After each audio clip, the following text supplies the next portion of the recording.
dos, tres.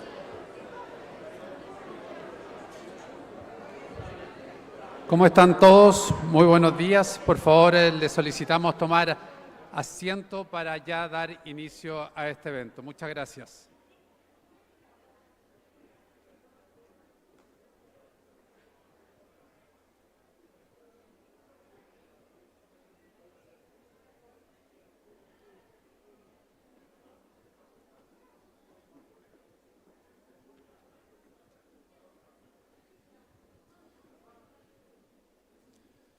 Bien, los saludo a todos nuevamente. Muy buenos días. Muchísimas gracias por estar acá.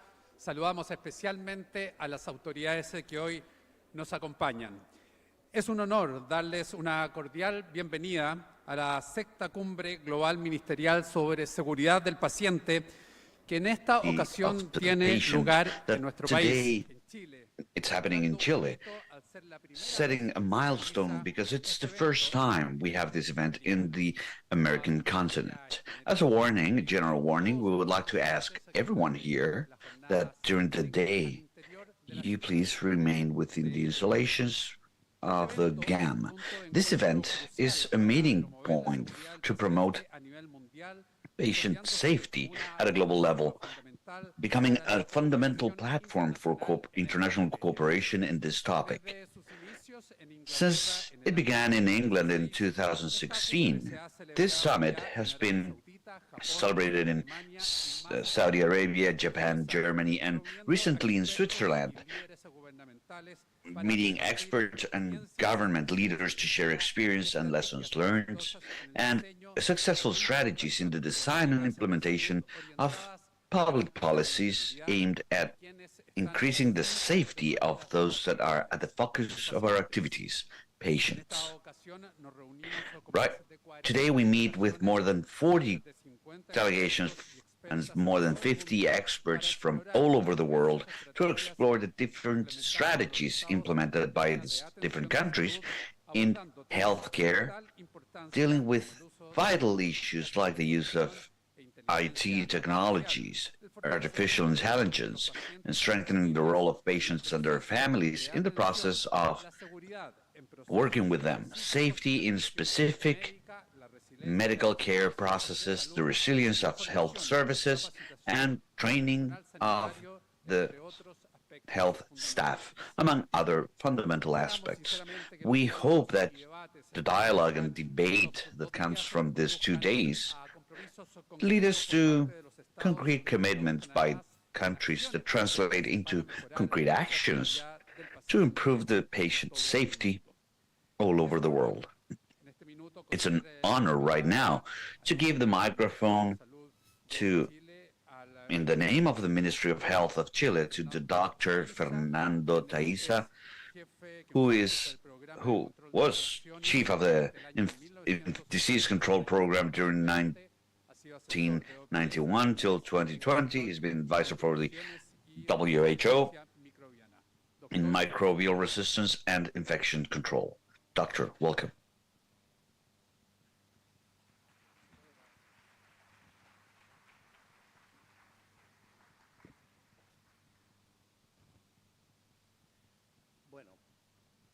Well, welcome.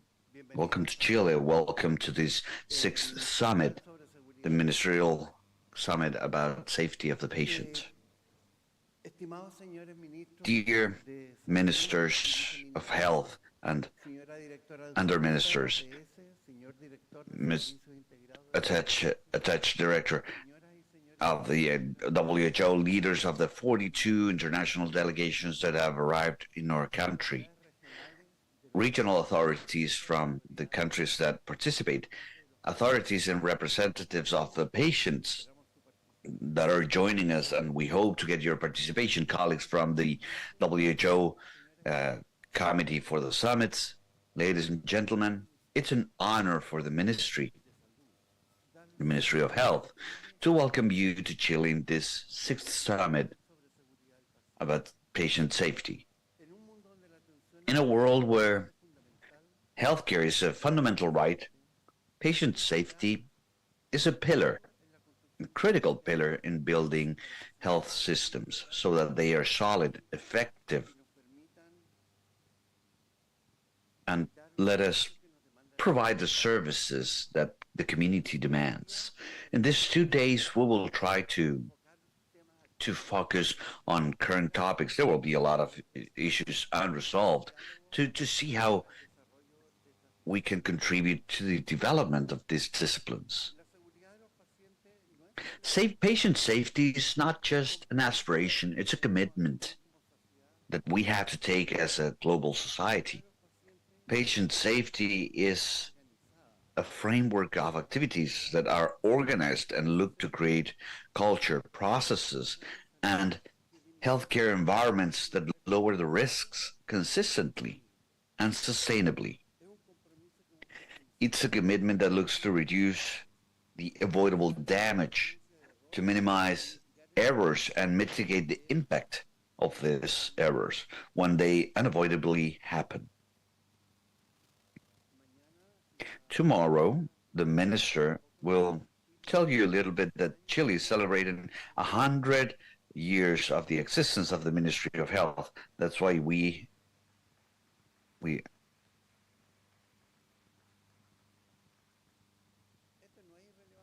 So this is not irrelevant because when the Ministry of Health was created, they assigned that each major city would have a hospital. And since then, this hospital had to meet certain characteristics so that the healthcare would agree with what was hoped for back then, 100 years ago, were different needs.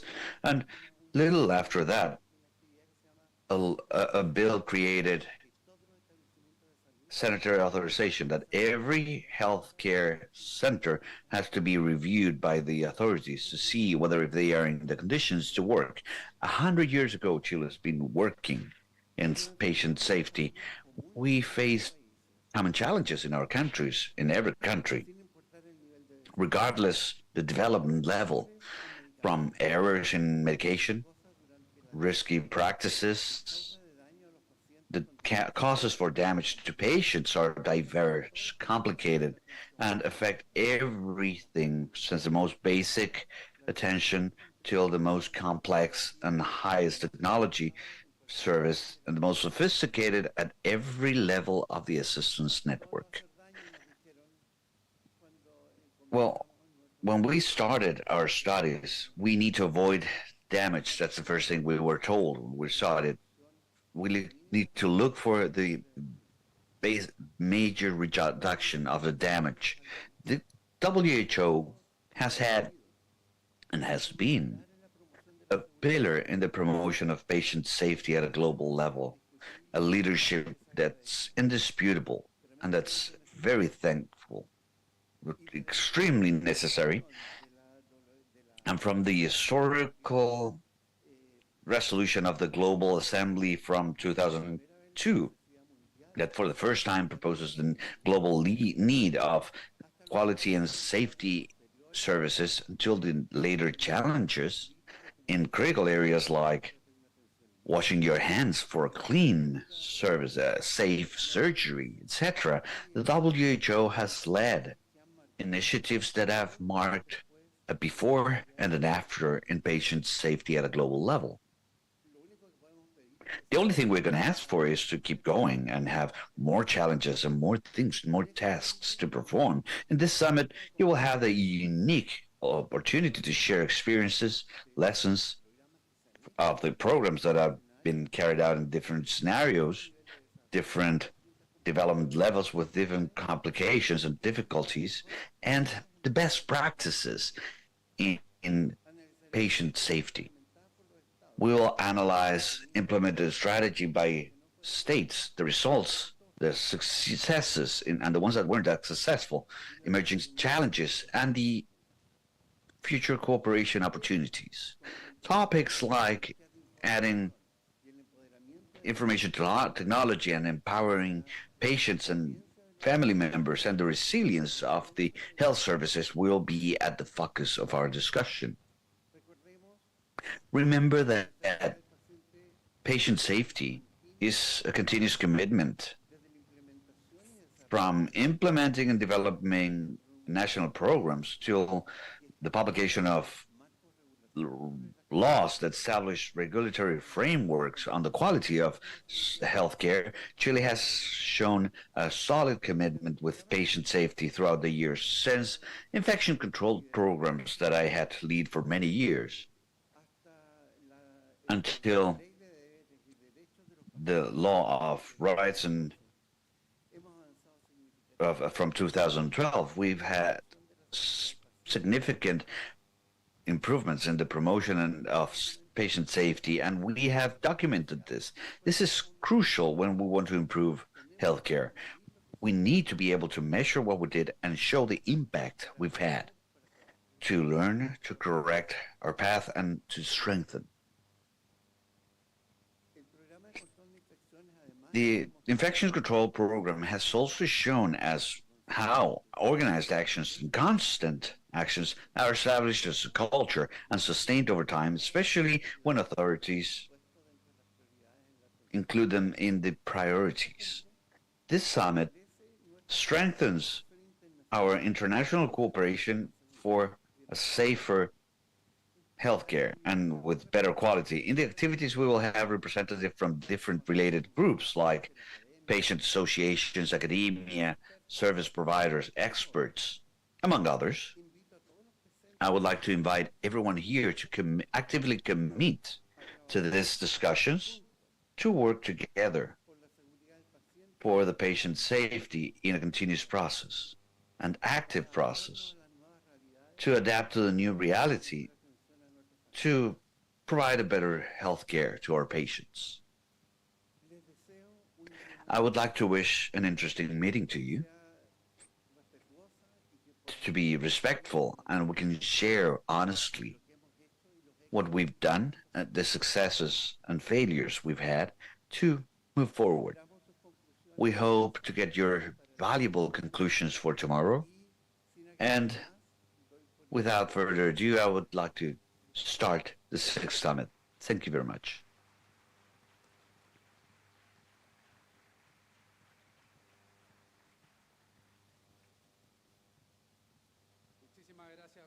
Thank you very much, Doctor, for this welcome words. And just as he said, we will start the plenary session, Global Action Plan for the Patient Safety 2021-2030, the absence of avoidable harm in healthcare, state evolution challenges, opportunities. We are here together to deal with the topic that affects each one of us, patient safety in healthcare. In this plenary meeting, we will have the opportunity to share ideas, knowledge, and experiences that may transform the way that we deliver safety to the patient. That's why patient safety is not just a priority.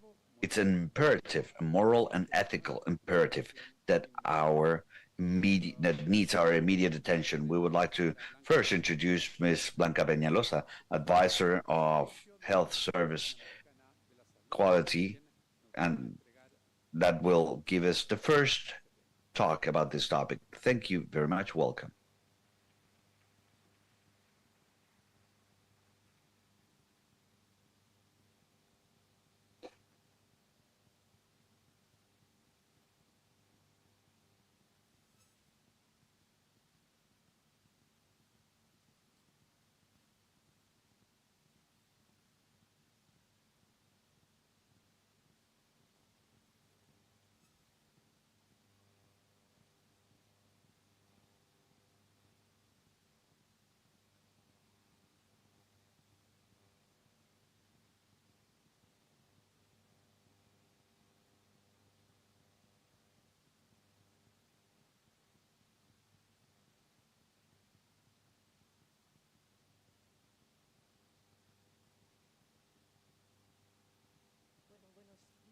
Well, good morning, everyone.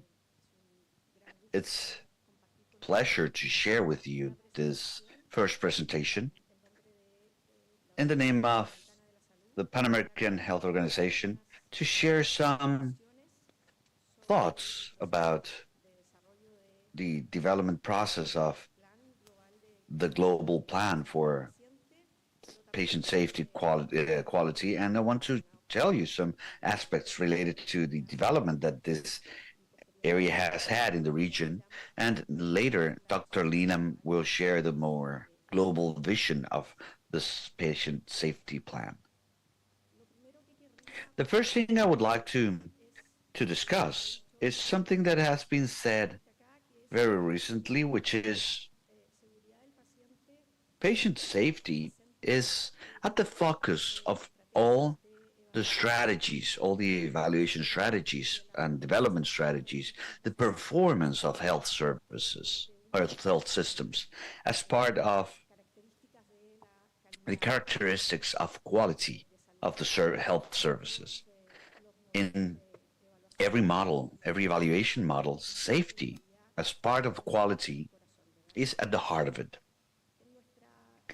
In our region, in the Americas region, there's been some progress that's had many years. There's people here in this hall that have been working for more than 20 years for the quality and safety of patients, for patients in the region. And only to show you an example of one of the indicators that's measured in this global plan for patient safety, our region has some indicators that have been followed in the Pan American Health Organization, and one of them is the number of countries that have national plans or strategies for quality and patient safety.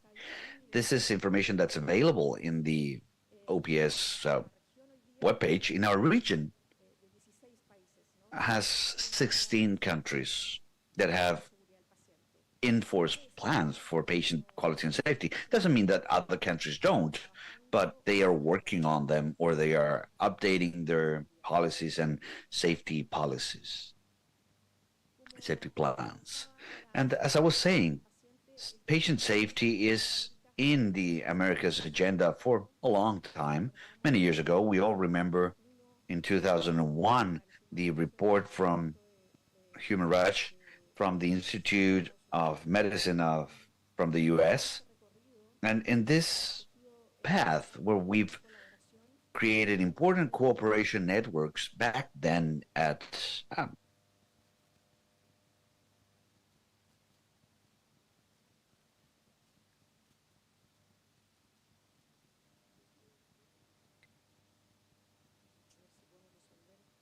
we'll see if we can solve this.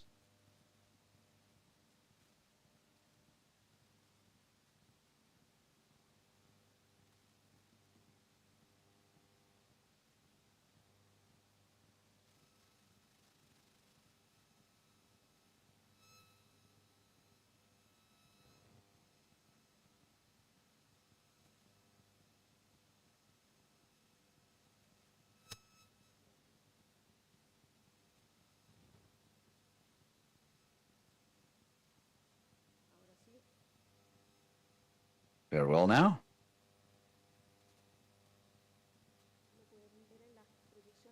Can you see on the side screens? Well, I was talking about this panel of indicators in our region, which is in the OPS webpage, setting as example the number of countries of the region that have current quality and safety plans, and also tell you that those that are not there are working on this.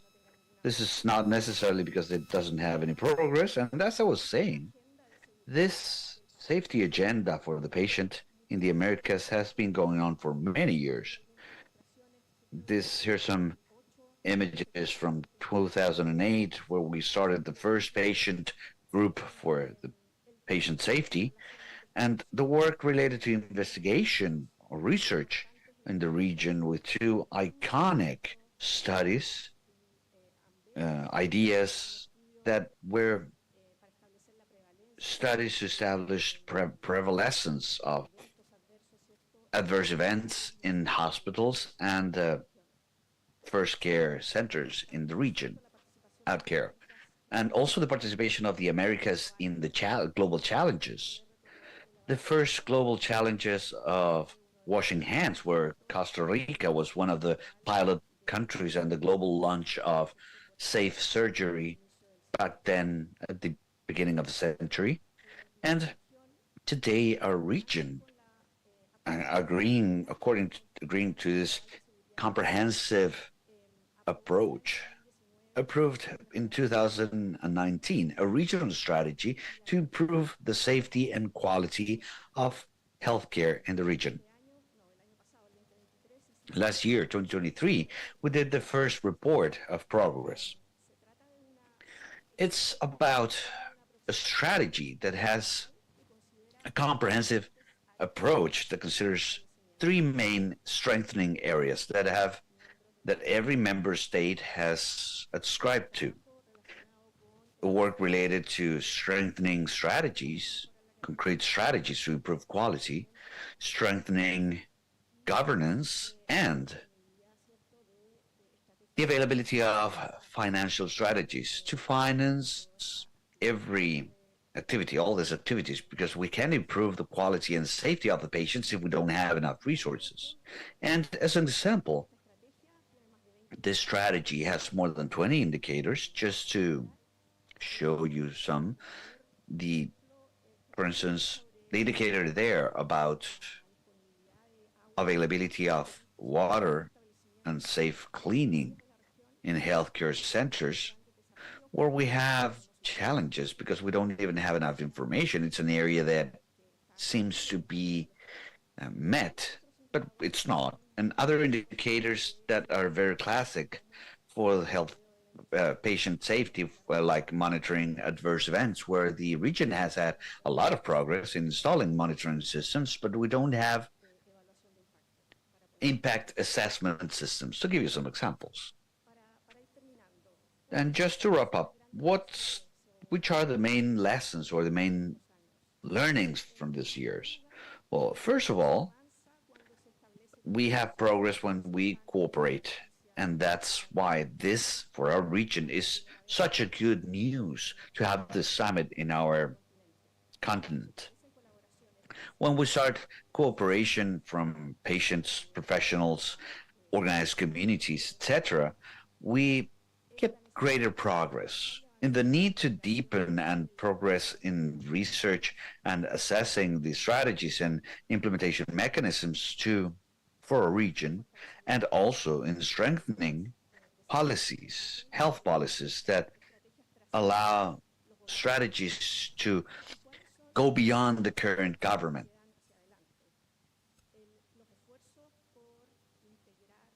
Effort to integrate and commit the authorities in the different stakeholders. We are a diverse region. We have different realities, different cultures, and the challenge is to add everyone. In adding strategies and implementation science to proposed strategies, the contribution of innovation, and of course, the need to strengthen investment to achieve all these strategies. Thank you very much.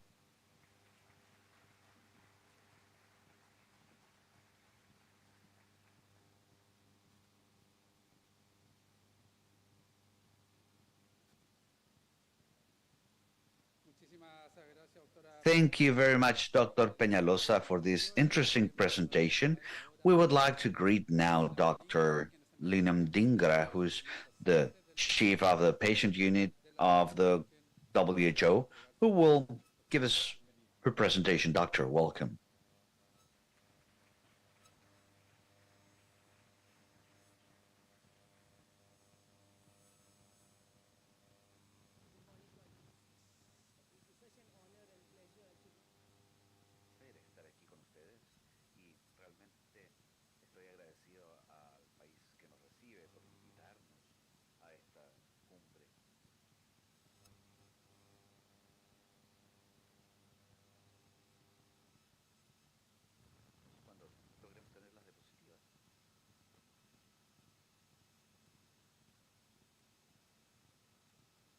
Cuando me siento en este salón lleno de líderes comprometidos, apasionados, campeones de visión e influencers y líderes políticos, me inspira a trabajar incluso con más compromiso con la seguridad del paciente.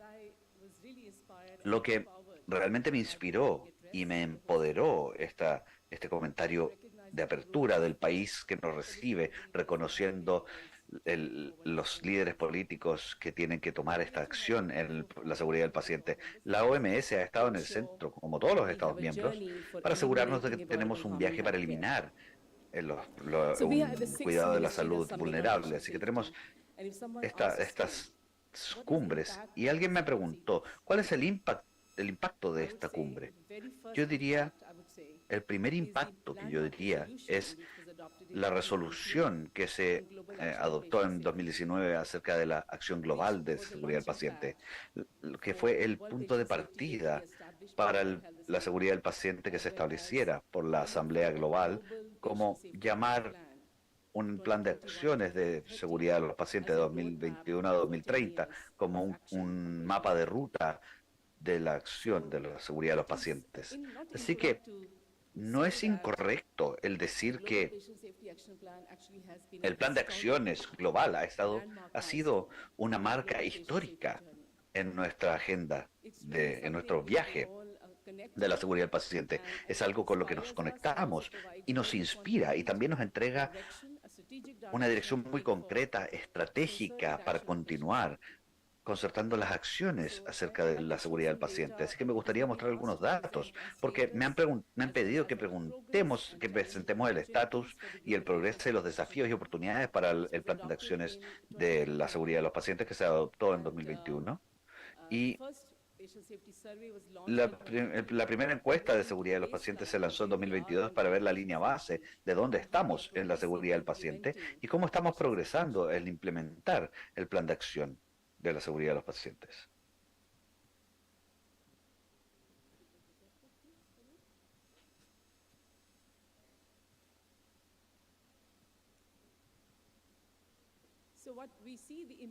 Así que lo que vemos en el impacto desde la cumbre inicial es el plan de acción global de seguridad del paciente. Así que estoy profundamente comprometida e inspirada de ver que el poder de tantos individuos en su capacidad individual y también como líderes políticos y líderes de la prestación de salud pueden mover el mundo, mover la aguja en la seguridad del paciente.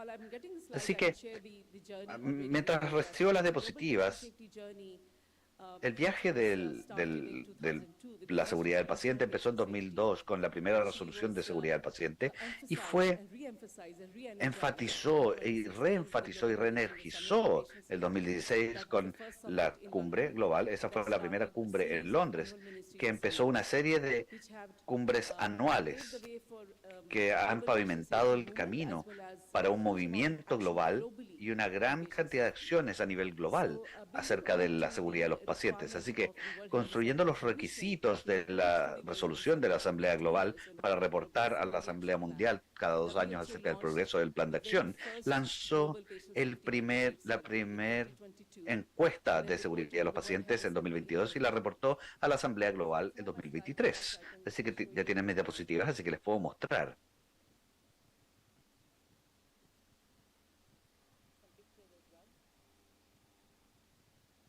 Hay algunas imágenes también.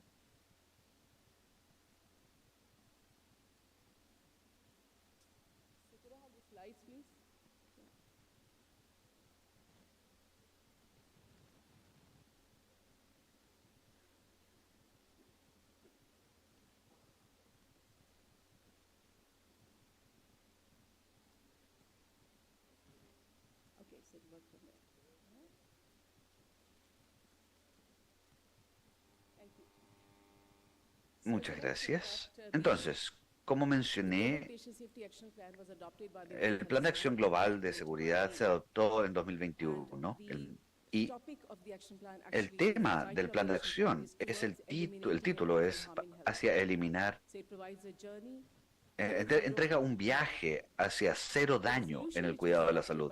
La resolución que se adoptó por la Asamblea, mientras adoptaba el Plan de Acción Global, también le pedía informar el progreso de implementación cada 2 años, alineado con las metas de desarrollo sostenible. Así que el primer informe de este Plan de Acción fue el 2023 y hemos estado reportando cada 2 años, y el último informe de este plan de acción fue el 2020, que se alinea con las metas sostenibles, como mencioné.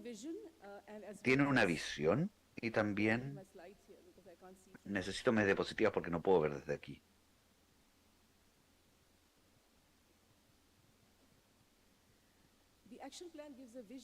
El plan de acción da una visión de que nadie debiese recibir daño en el cuidado de la salud. Todos tienen que tener cuidado respetuoso y seguro, siempre con la misión de impulsar políticas y estratégicas y acciones que están basadas no solamente en la ciencia, sino que en la experiencia del paciente y en el diseño de sistema para liberar también el daño, y con la meta de obtener la mayor reducción posible de daño debido a cuidado poco seguro.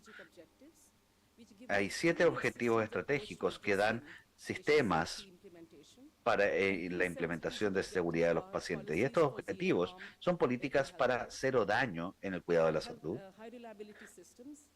sistemas de alta confiabilidad basados en la aplicación de factores humanos y organizaciones de aprendizaje, seguridad en cada proceso clínico, involucrar a pacientes y familia, y educación de habilidades y seguridad de los empleados de la salud, y la sinergia y solidaridad. Lo que ven en la pantalla es el marco para la acción de 7x5 matriz, en una matriz de 7x5, y es los que no están muy familiarizados con el plan de acción. Es importante darles, antes de empezar, de ver, a ver la encuesta, para ver el estatus, progreso y oportunidades que entrega el plan de acción del 2021-2030. Así que, como pueden ver esto, cada uno de estos objetivos estratégicos tienen 5 estrategias correspondientes en un marco para acciones en una matriz de 7x5 que da un sistema holístico para enfrentar los problemas de la seguridad de los pacientes. Como mencioné, la encuesta fue lanzada por primera vez en octubre del 2022 para preparar el informe a la Asamblea Global del 2023, y si es que pueden ver aquí las respuestas que recibimos, tuvimos 108 miembros que respondieron, pero es muy impresionante notar que 85% de la población fue cubierta con las respuestas de estos 108 países. Así que si ven la distribución de los Estados miembros, hubo una gran representación, yo diría, de todas las categorías de grupos de ingresos, 40% de países de altos ingresos, pero resultados muy impresionantes de pacientes de medio ingreso, 23% de medio y bajo ingresos, y también hay una distribución que no voy a discutir en detalle, pero hubo una buena respuesta de todas las regiones.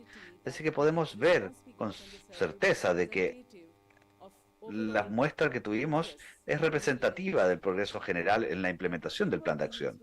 Y el marco que utilizamos fue exactamente esa matriz de 7x5. Había 10 indicadores clave que son parte del plan de acción global, del mecanismo de reporte, y también 35 estrategias. Y cada una de estas estrategias desarrollamos 5 criterios para evaluar cómo iba progresando la implementación. Así que lo que voy a hacer ahora es mostrar 7 de estos objetivos y algunos indicadores clave de lo que han informado estos países en los objetivos estratégicos. Lo primero es las políticas para eliminar el daño en el cuidado de la salud.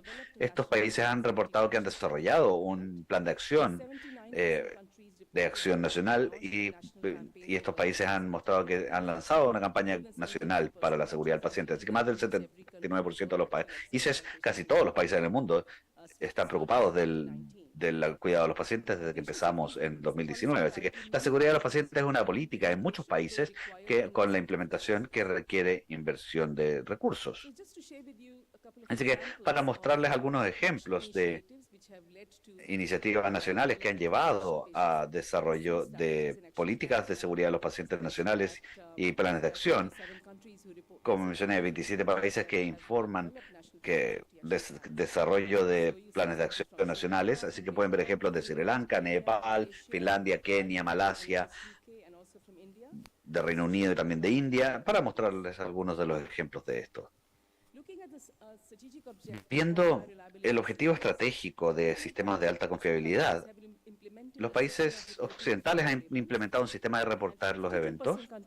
52% de los países han importado un paciente, mostrando un mecanismo del gobierno que está orientado a un punto de foco en el ministerio. Uno de estos países han implementado factores humanos para la entrega segura de los servicios. Así que hay unos buenos cimientos para crear cultura y confiabilidad aplicando factores humanos, que esa fue la interpretación de los resultados de este objetivo. Así que los objetivos en los procesos clínicos en general, estábamos viendo los indicadores de resultados, viendo la seguridad de los procesos clínicos, y estos resultados diarios que identificamos fueron de mitigación y también reducción en las infecciones asociadas al cuidado de la salud. 27% de los países mostraron objetivos y 39% de los países han establecido objetivos para la reducción en las infecciones asociadas al cuidado de la salud, que es el primer desafío global de los pacientes, y aumentar el control de las infecciones de los pacientes. Esto muestra que los indicadores dan un impacto de las estrategias y la seguridad de los procesos clínicos. Así que en general, la interpretación de esto es que los desafíos globales de la seguridad de los pacientes han sido lanzados por estos países, que la seguridad, las cirugías limpias salvan vidas, no han implementado programas de seguridad de los pacientes en estos países.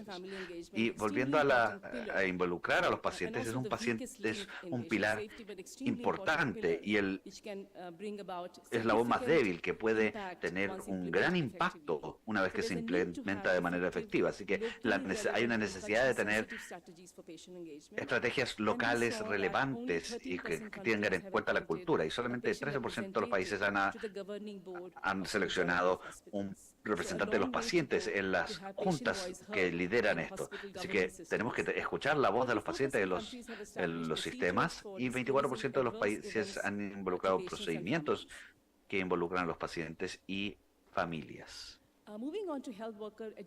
Pasando a la educación de los trabajadores de la salud, aquí el indicador clave es ver el currículum.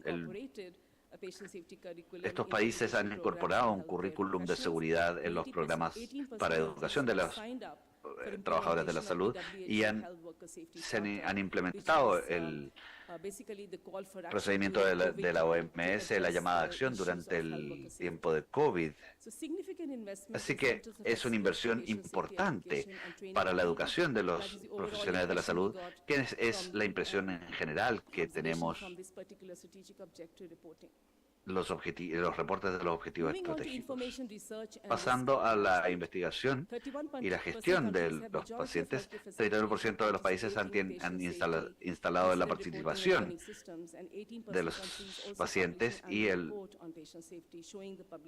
reporte de la seguridad de los pacientes y la responsabilidad y compartir resultados, pero hay una necesidad de enfocarnos en el aspecto de aprendizaje del paciente.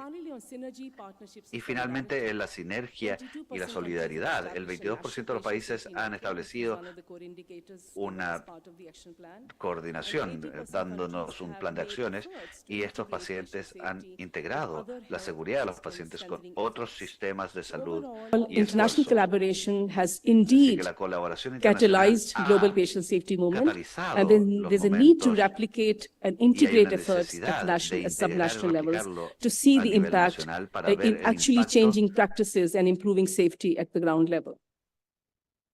So I'm now going to show you 4 areas on status, progress, challenges, and opportunities, and then conclude after that. So looking at the overall status, patient safety has been identified as a national health priority in most of the countries, but only 1/3 of countries have fully integrated it in the health system strategies. Safety culture is recognized as crucial. However, a long way to go for implementation throughout the healthcare facilities, and proactive risk management strategies are less implemented. Patients are increasingly recognized as partners in safety, and recognizing the role of patient and family engagement and the need for patient voice in governance of health systems at all levels. Patient safety in education curriculum was only seen in few countries, so shows a major educational gap for health worker education and training and competency development. Adoption of electronic health records is high, but full integration is really limited. And engagement in global discussions and summits on patient safety is very strong. So summits have played a crucial role in bringing together political leaders and healthcare leaders and passionate patient safety advocates and champions together to look into what is the state of the art on patient safety and how do we bring about the change? What is the call for action? What are the actions to be taken by leaders globally to improve patient safety and move towards eliminating avoidable harm in healthcare? So in terms of progress, there's good level of adoption of WHO global patient safety challenges widely, and there is significant legislative support also for safety standards. Good governance has been advocated, and many countries are designating national patient safety officers to implement action on patient safety. Mechanisms of collecting patient feedback on safety is also in many countries, as has been observed. And there's increased effort to ensure health worker safety, which was highlighted particularly during the COVID-19 pandemic. Patient safety reporting and learning systems, which are really the bread and butter of patient safety to learn from errors and harm, are established in many countries. And WHO has provided a very succinct guidance on this area of how to develop and establish patient safety incident reporting and learning systems, led by Sir Liam Donaldson, who is a WHO envoy for patient safety. However, we have a long way to go in this, though the effectiveness of these reporting and learning systems varies across the world. And some countries have established very effective coordination mechanisms with key stakeholders. So just to give an overview of what is the progress so far in terms of strategic objectives, and we actually have given a scoring for each of these criteria in terms of fully met, partially met, or not initiated. And with this scoring, we have come to this conclusion that if you look at all the strategic objectives, there is good implementation in strategic objective 1 on policies formulation. So countries are committing and more countries are developing policies and action plans on patient safety. And also looking at the sharp end of healthcare at the bedside for the patient care, the safety of clinical processes is being improved. So you see 61 and 63% progress in those areas. However, for the others, again, we have a long way to go globally in terms of implementation and progress. And if you look at progress in achieving strategic objectives amongst the WHO regions on this radar graph, again, you will see that there's a variation in implementation, but particularly these two, as I mentioned, the safety of clinical processes are particularly more more action has been taken in regions like Western Pacific region, as well as the European region, although there's a varied implementation and progress in achieving strategic objectives amongst the WHO regions as well. So to summarize the progress in achieving the 10 core indicators, which was also reported to the World Health Assembly in May 23. And I must say at this moment that WHO is working on a comprehensive global patient safety report, which is based on the data from 108 countries. It's a gold mine of information we have received so that we can share the best practices as well as what has really worked in countries amongst all countries in the world. So this report is due to be launched next month. And however, the indicators which I'm showing, because the countries which were reported to the World Health Assembly were almost similar to the total number of countries we have. We have 108 countries which reported. And so the figures have not changed significantly. So you will, of course, you will be looking out and we'll be, of course, keeping you informed of the Global Patient Safety Report, which will be the first of its kind to be launched next month. But if you look at the snapshot of the 10 core indicators and keeping 100 as our target to achieve these 10 core indicators, we have a long way to go in different areas which are very well defined as key elements of patient safety, whether it's National Patient Safety Action Plan or is patients on governing boards or countries which have published annual reports. So all this data I did share with you during these previous slides, so I will not repeat it, but this gives you a snapshot of how we are doing for these 10 core indicators, which have been reported by member states for this survey. So moving on to the last bit of my presentation, which is about challenges and opportunities. At the global level, there are many challenges remaining, which is there's a diverse level of development. It's not uniform. So there's uneven global progress when it comes to policies and strategies. And building of safety culture, though it is recognized as crucial, but across healthcare facilities, we have a long way to go in that. So these are the areas where we really need to invest. Enforcement and monitoring of clinical safety standards across all healthcare settings is another challenge. Patient role in hospital governance, shortage of qualified patient safety trainers, and limited integration of these trainers into professional licensing, limited prioritization of research in patient safety. And that's a really important point, because research will tell us where the knowledge gaps are, where the gaps are, we can, so that we can identify what are the issues in patient safety, what are the effective and innovative strategies which will work, the low-cost interventions and high-impact interventions. So we need research in patient safety.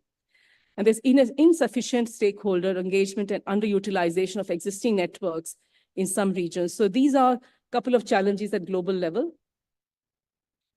Looking at national level, there's alignment with policy and regulatory frameworks, especially in countries, which is limited, especially in countries which are fragmented or decentralized. So we really need to look into alignment of these policy and regulatory frameworks, countries which are fragmented. There's lack of political will in many countries and lack of resources allocation due to competing priorities, and lack of recognition that patient safety is really central to every health and clinical program.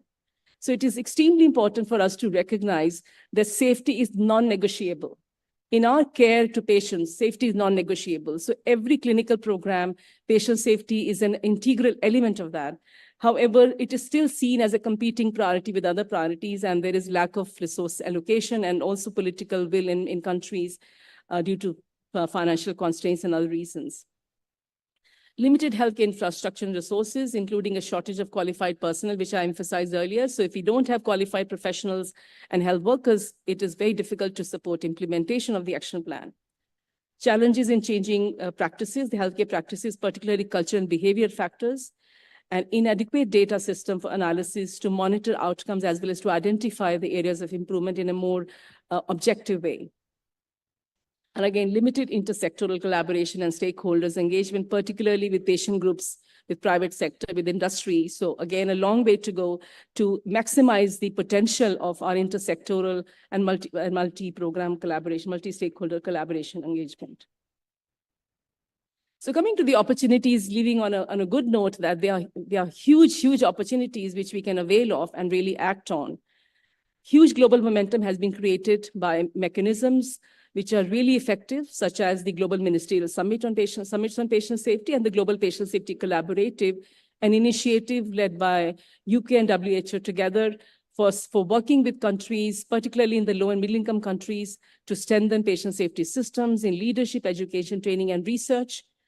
Strategies for patient safety and dedicated resources are, we have to advocate for it and avail and implement. These are opportunities again.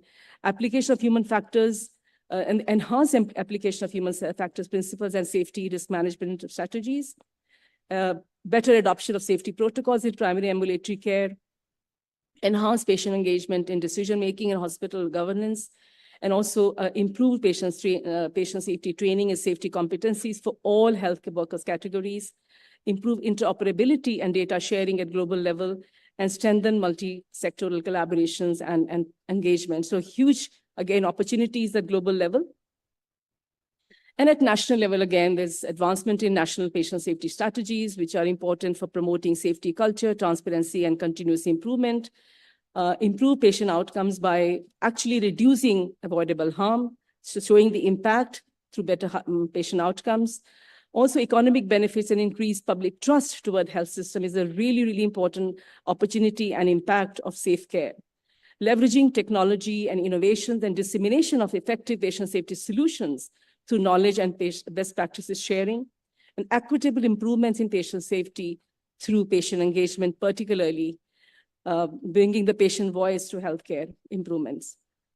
Competent health workforce to deal with modern healthcare complexities, improved interoperability and data sharing across the systems, and also enhanced stakeholder engagement, again, particularly patient organizations, patients representatives, private sector and industry, to bring about innovation in technology as well. So with that, I would really like to thank you sincerely for your time and attention for this presentation on the Global Patient Safety Action Plan 2021 to 2030, the status, progress, challenges, and opportunities. And I really truly believe that collectively we can work and we are in a world where no one is harmed in healthcare, and we work towards that every patient receives safe and respectful care every time, everywhere. Thank you so much indeed.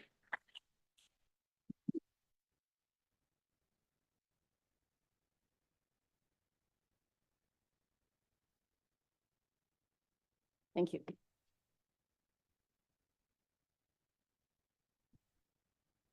Muchísimas gracias, doctora Dingra. De igual manera, muchísimas gracias a la doctora Peñalosa por estas interesantes presentaciones. Como hemos visto, la cultura de seguridad es esencial para la implementación de cualquier iniciativa relacionada con la seguridad del paciente. Hablamos de cultura de seguridad cuando en un equipo de trabajo las actitudes, creencias, valores y también aptitudes están en consonancia a ello. Un ambiente que favorece esto es un clima donde las personas se sienten libres de preguntar y notificar cuando se cometen algunos errores. Como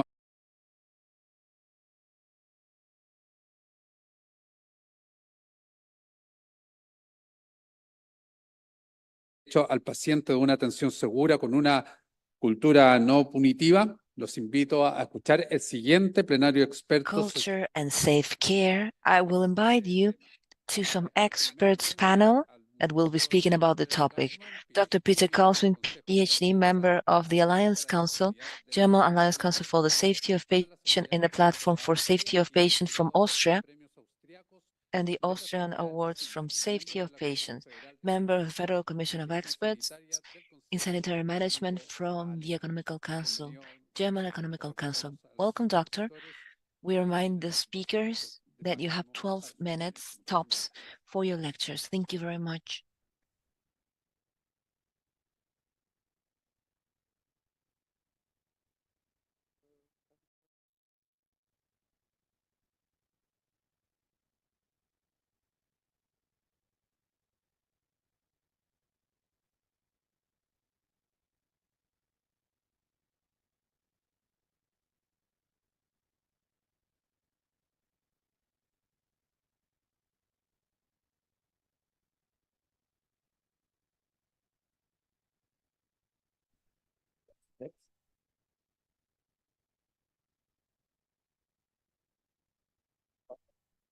Doesn't work?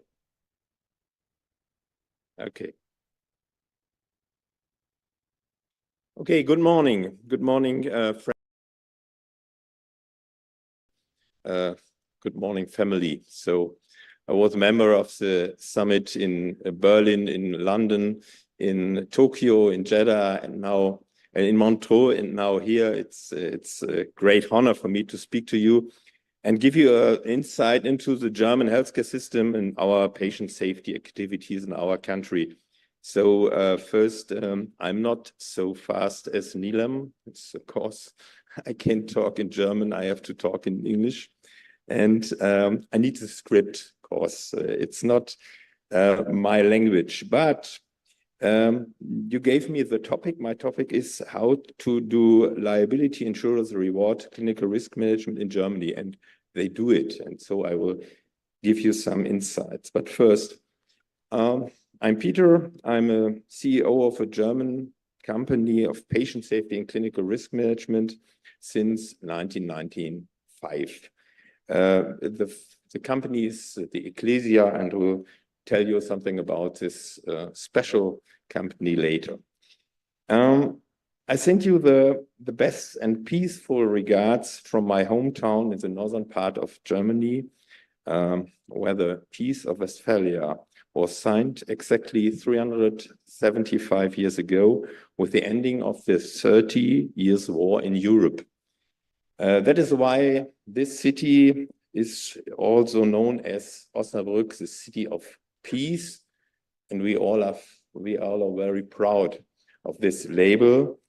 And in the moment, another terrible war is raging in Europe, in the Ukraine, and also in Israel. But that's not the topic of my speech. My topic is risk management.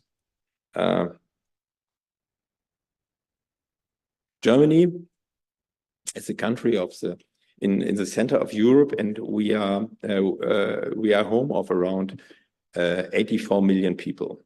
We currently still operate in 1,893 hospitals, but that is too many for our country.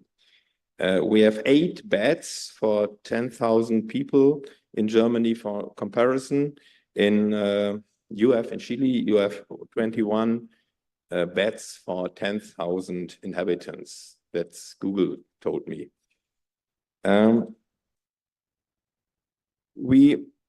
A current healthcare reform in Germany plans to reduce the number of clinics by 25%.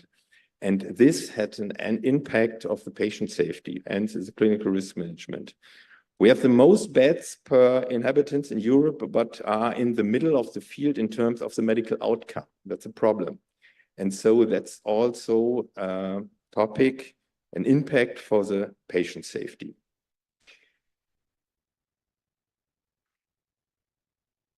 So let me tell you something about the patient safety process in the last 20 years. Of course, in Germany, we are also part of the international patient safety movement and the international family, and have been working intensively on clinical risk management and in our clinics in the healthcare system since the beginning of the century. We developed a coalition for patient safety. We have a lot of legal regulation. Patient safety is one of the goals, national goals in Germany, and we have a series of recommendations for action from the Patient Safety Action Alliance. My colleague Philipp Rodenberg, a colleague from Kiel, will report you to in the afternoon in another session. He will talk about the German Coalition for Patient Safety.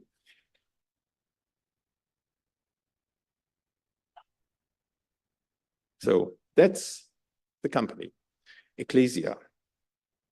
The company is a part of a pan-European insurance broker, and I'm not an insurance expert, not a profi, I'm not a lawyer, but I have my roots in intensive care and in anesthesia medicine. In 1995, I was asked to evaluate a large number of cases of harm in order to identify causal patterns. In the meantime, we have analyzed almost 200,000 claims, and we learned a lot of the analysis of all these claims and the cause and the effects. In the beginning, the focus was on claims in the field of obstetrics. That was the reason we are founded. However, we now cover all medical disciplines, including outpatient medicine. In Central Europe, there are a number of liability insurance who are prepared to insure the serious risk of medicine. For example, the Ergo, it's an international company. It's the Versicherungskammer Bayern, a Bavarian insurance society, the EXA, and I only name you some of these. Today, all insurance companies expect clinical risk management, compliance with legal requirements, and implementation of the recommendation of the medical societies. And all insurers now the Global Patient Safety Action Plan. And it's also important for the insurers. But the expectations of the insurers are very different. And so, as an insurance broker, we have also developed different solutions. For example, for the Ergo, it is a special Ergo screening. It's a status quo analysis for patient safety in hospitals. For the other company, for the Versicherungskammer Bayern, Bavarian company, we developed a special patient safety index. It's the measurement of patient safety indicators, international patient safety indicators, but also our own patient safety indicators coming from the claims. And for the AXA, it's now in time, it's a coaching model. It's a special coaching model for clinical risk manager, and that is a work in progress. The medical specialties, obstetrics, perioperative processes, emergency room medicine, the topic of safety in drug therapy, fall prevention, hygiene management are considered uniformly. And of course, it's also the prevention of diagnostic errors, the topic of this year. And all the insurers are interested in these topics. It took a long time, nearly, for me, too long, nearly 20 years, for liability insurers to support the implementation of clinical risk management with this small reduction of the premium. That's the topic. We do a lot of things, and we hope the insurers will reduce the premium. And some of the insurers do this if the performance is good in the hospitals. But the insurance expect clinical risk management, and that's a chance for the implementation in the hospitals. And I think it's a big chance. In the future, we have a lot of challenges in patient safety in Germany. The population is too old. As a baby boomer, I'm one of the problems we have in our country. We have not enough medical professionals. I'm also a member of a supervisory board of a hospital group, and we are looking for professionals worldwide. It's a big problem for the healthcare system, especially for the hospitals. And we have to reduce the costs in the healthcare system. We will do this. And we have much worked in development, patient safety, clinical risk management together with the insurers. And that's what we do since 25 years. So that's nearly the end of my speech, but now I have a special for you. As you all know, we heard a lot of the WHO Global Patient Safety Action Plan for the healthcare sector since 2021. And one criterion is the topic a high reliability organization, HRO. And so we, in 2023, we start with the offering of a prize for high reliability organization.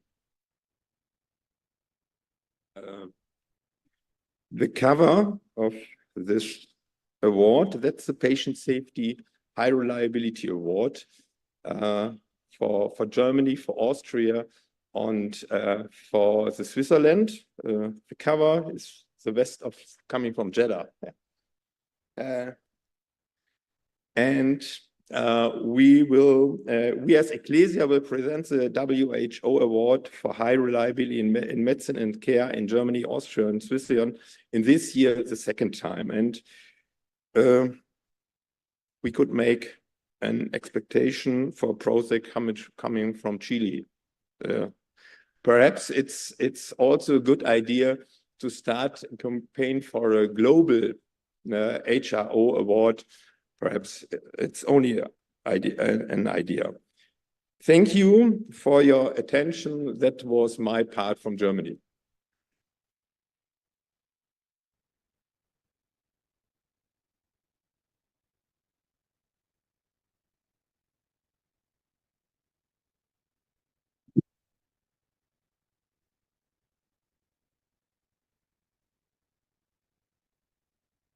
Muchísimas gracias, doctor Gaussman, por su excelente presentación. Vamos Gaussman, a... for your excellent presentation. We will continue with this plenary, inviting Shino Shiru, and the Japanese Council for the Quality of Healthcare, the Japanese Division of Patient Safety of the University Hospital of Kyushu, Japan.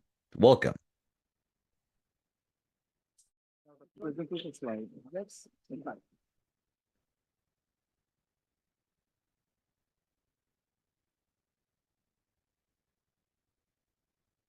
Another slide, please.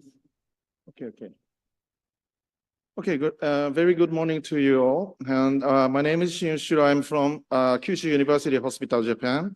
And I also comes from Japan Council for Quality Healthcare, dubbed as JQ. In 2018, JQ was the co-host of the third ministerial summit on patient safety together with our government. So in other words, JQ is a previous hosting organization. In that capacity, I'm happy to say welcome and welcome back to the ministerial summit meeting. This is a good opportunity to cooperate each other to promote patient safety on global basis. And as I said, I work in a hospital. It's a big hospital with 1,400 beds in my country. And I am highlighted in the middle.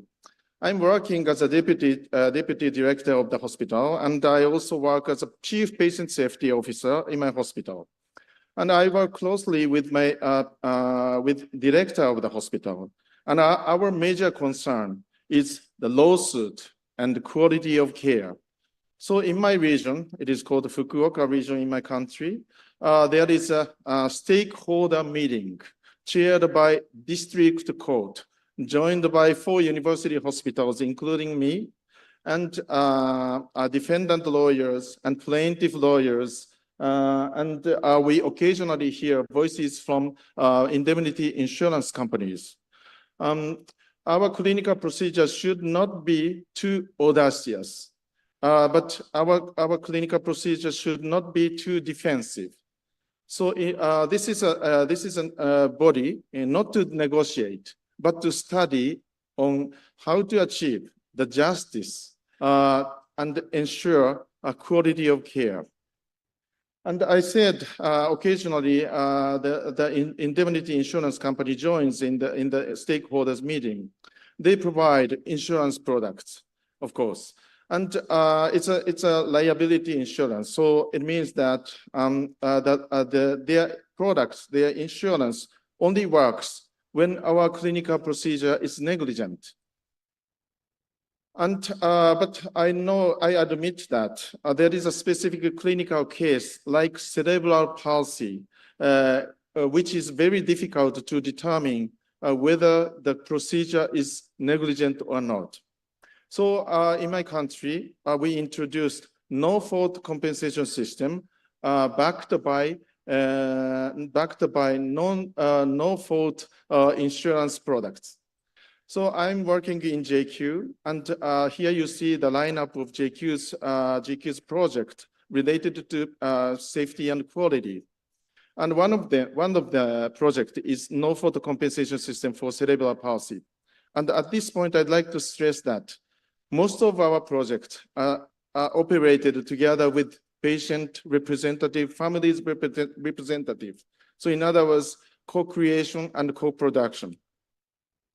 Okay, more than 20 years ago, we greatly suffered a cerebral palsy issue. We suffered a rising lawsuit related to cerebral palsy. So we suffered a shortage of situation.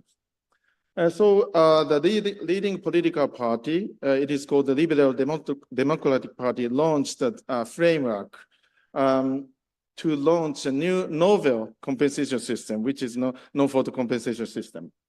And the framework document results that it is normally difficult to figure out whether the delivery procedure is negligent or not. And the cerebral palsy, dubbed as CP is frequently disputed in the court. The frequent dispute is one of the reasons for the current shortage of obstetricians. This is a recognition at that time by the leading political party. So to make a long story short, in 2009, JQ launched the no-fault compensation system along with the framework. It includes two pillars: compensation, which works on no-fault basis, and investigation and prevention, together with patient and family representative.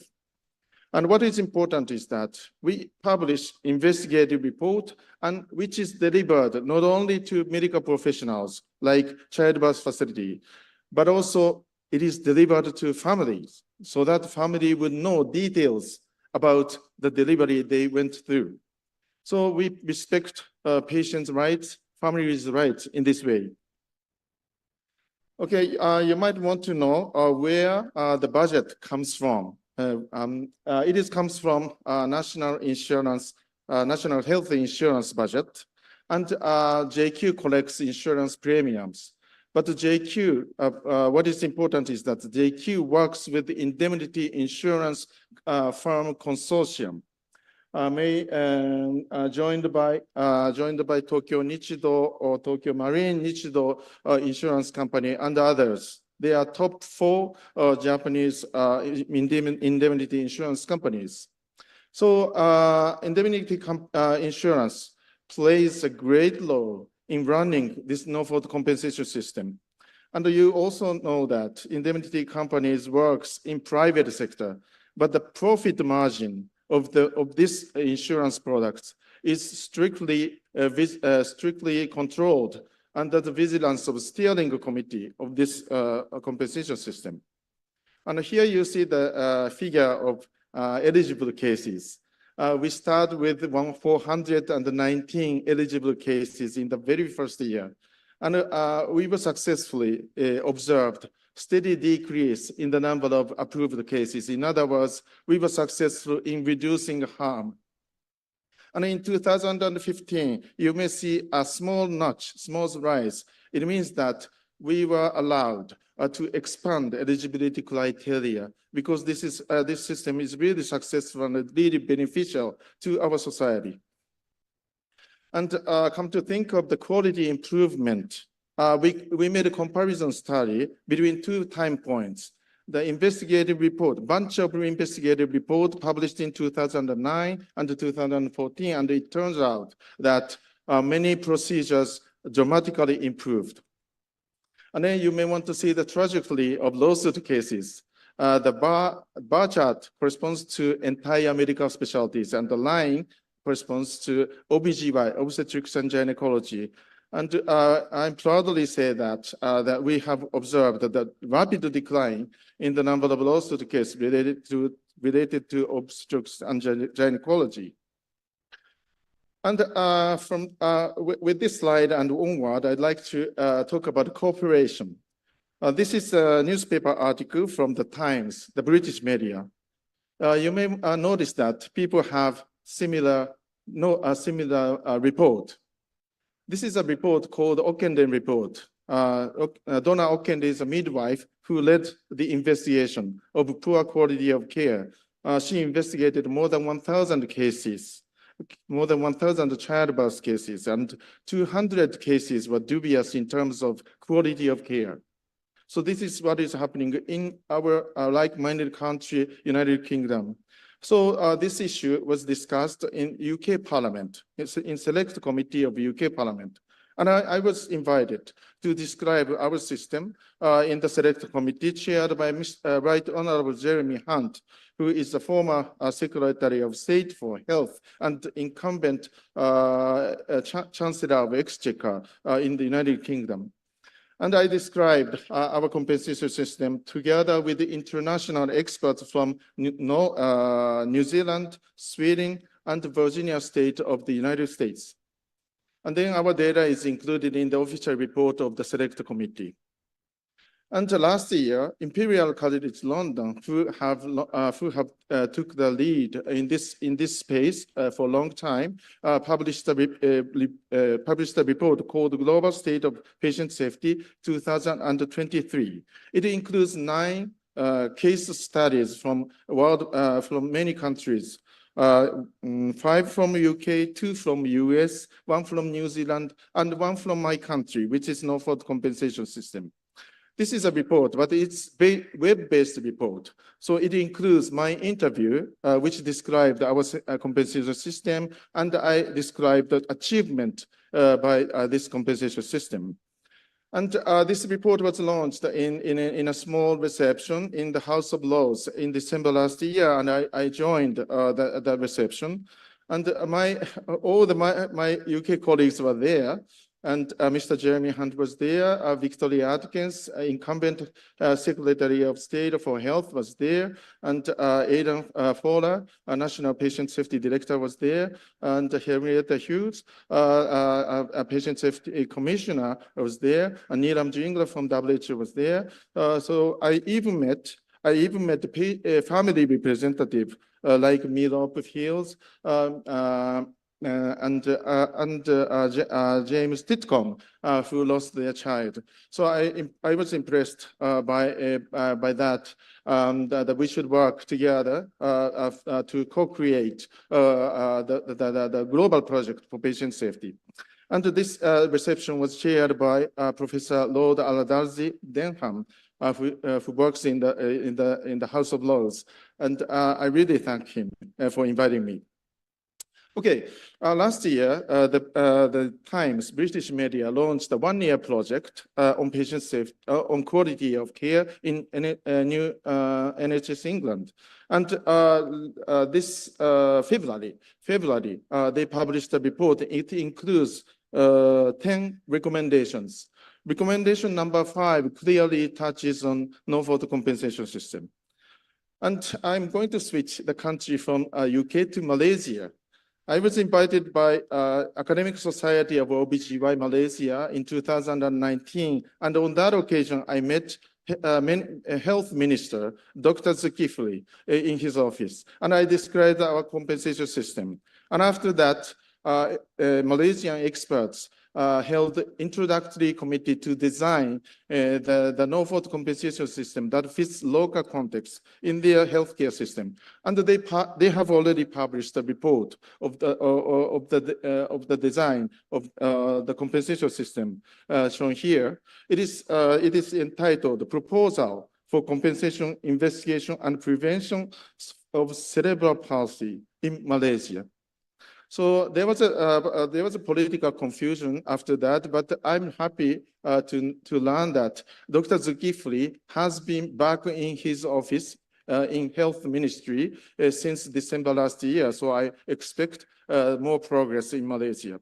So this is just a synthesis to conclude my presentation. I described our compensation system, and I believe that the idea and the structure of our compensation system deserves to spread on global basis. And my last comment from me: if the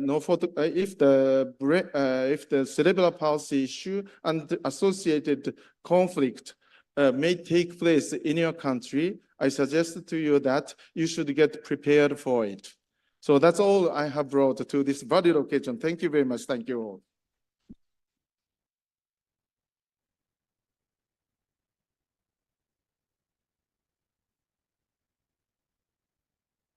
Muchas gracias, Mr. Ushiro, por su exposición, y a ambos también, justo el doctor Gaussman, por darnos un avance y para también presentarnos los retos y las oportunidades que tienen relación con el that are related to the balance between the culture of safety and the patient rights. We would like to invite you to a 20-minute break, but also invite you to the talk 100 Years of the Ministry of Health of Chile, all in the central hall of the GAM. We would like to wait for you on time to continue with the event. Thank you very much.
Bien, esperemos que hayan disfrutado el Okay, café. we hope that you enjoyed the coffee this hot morning and that you collected your energy back to continue with our program. It's time to start the roundtables, and the first topic has to do with the following: how do we involve patients in the safety of their care?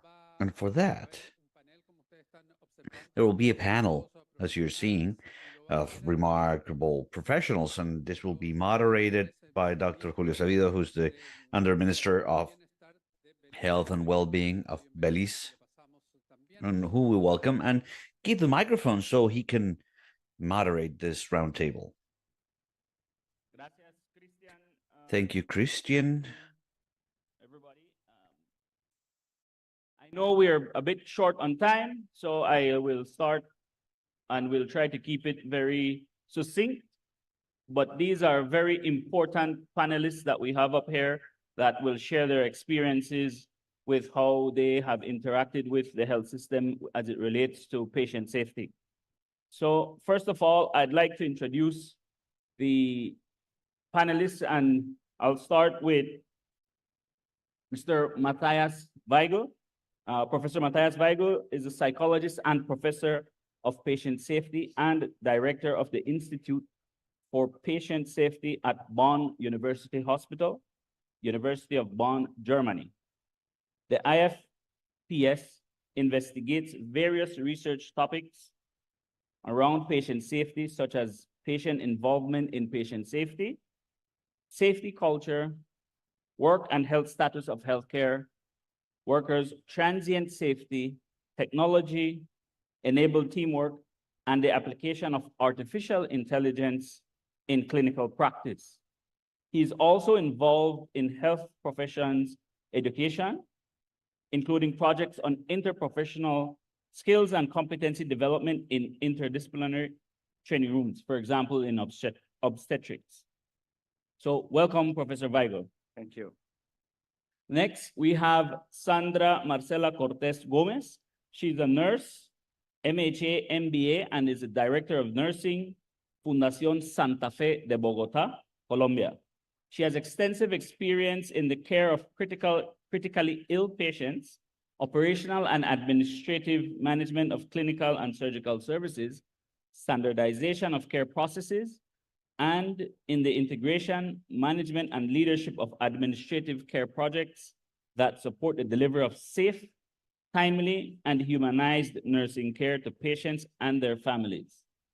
She currently leads the creation and implementation of strategies that transform the patient care experience and promotes initiatives that influence the positioning of nursing in the country through knowledge, leadership, and exemplary professional practice.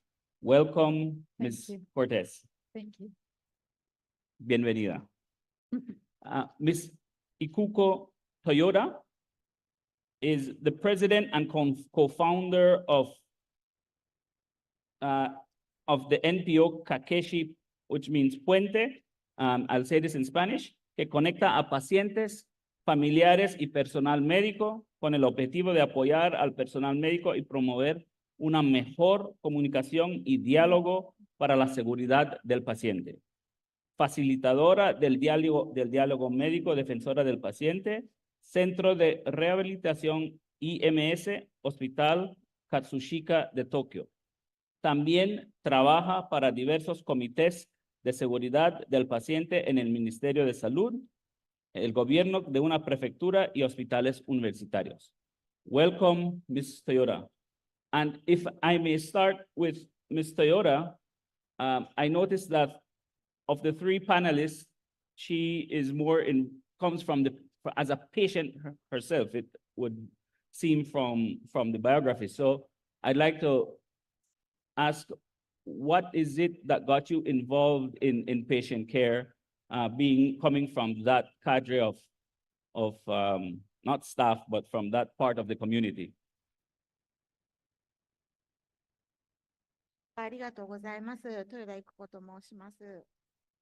Thank you very much for introduction. Again, my name is Ikuko Toyoda. 私はもともと医療機関で事務職をしていたんですけれども、2003年に当時5歳の息子を医療事故で亡くすという経験をしました。Originally, I was working at a hospital as part of the back office, but in 2003, I lost my then 5-year-old son to a medical accident. で、その事故があった病院は当初、その事故の事実を認めることがなかったのですが、その病院の職員の関わったスタッフの人たちが非常に心を痛めて、内部告発という形で事故が公になりました。So at the beginning of this accident, the hospital denied their involvement in this accident. However, the staff members who were involved in this process felt very bad. And the whole accident became more public once they became a whistleblower within the hospital. で、新聞報道などを通して同じような経験をした医療事故の家族の方々と出会って、こうやって声を上げて再発防止に取り組んでいくという、取り組みがあることを知りました。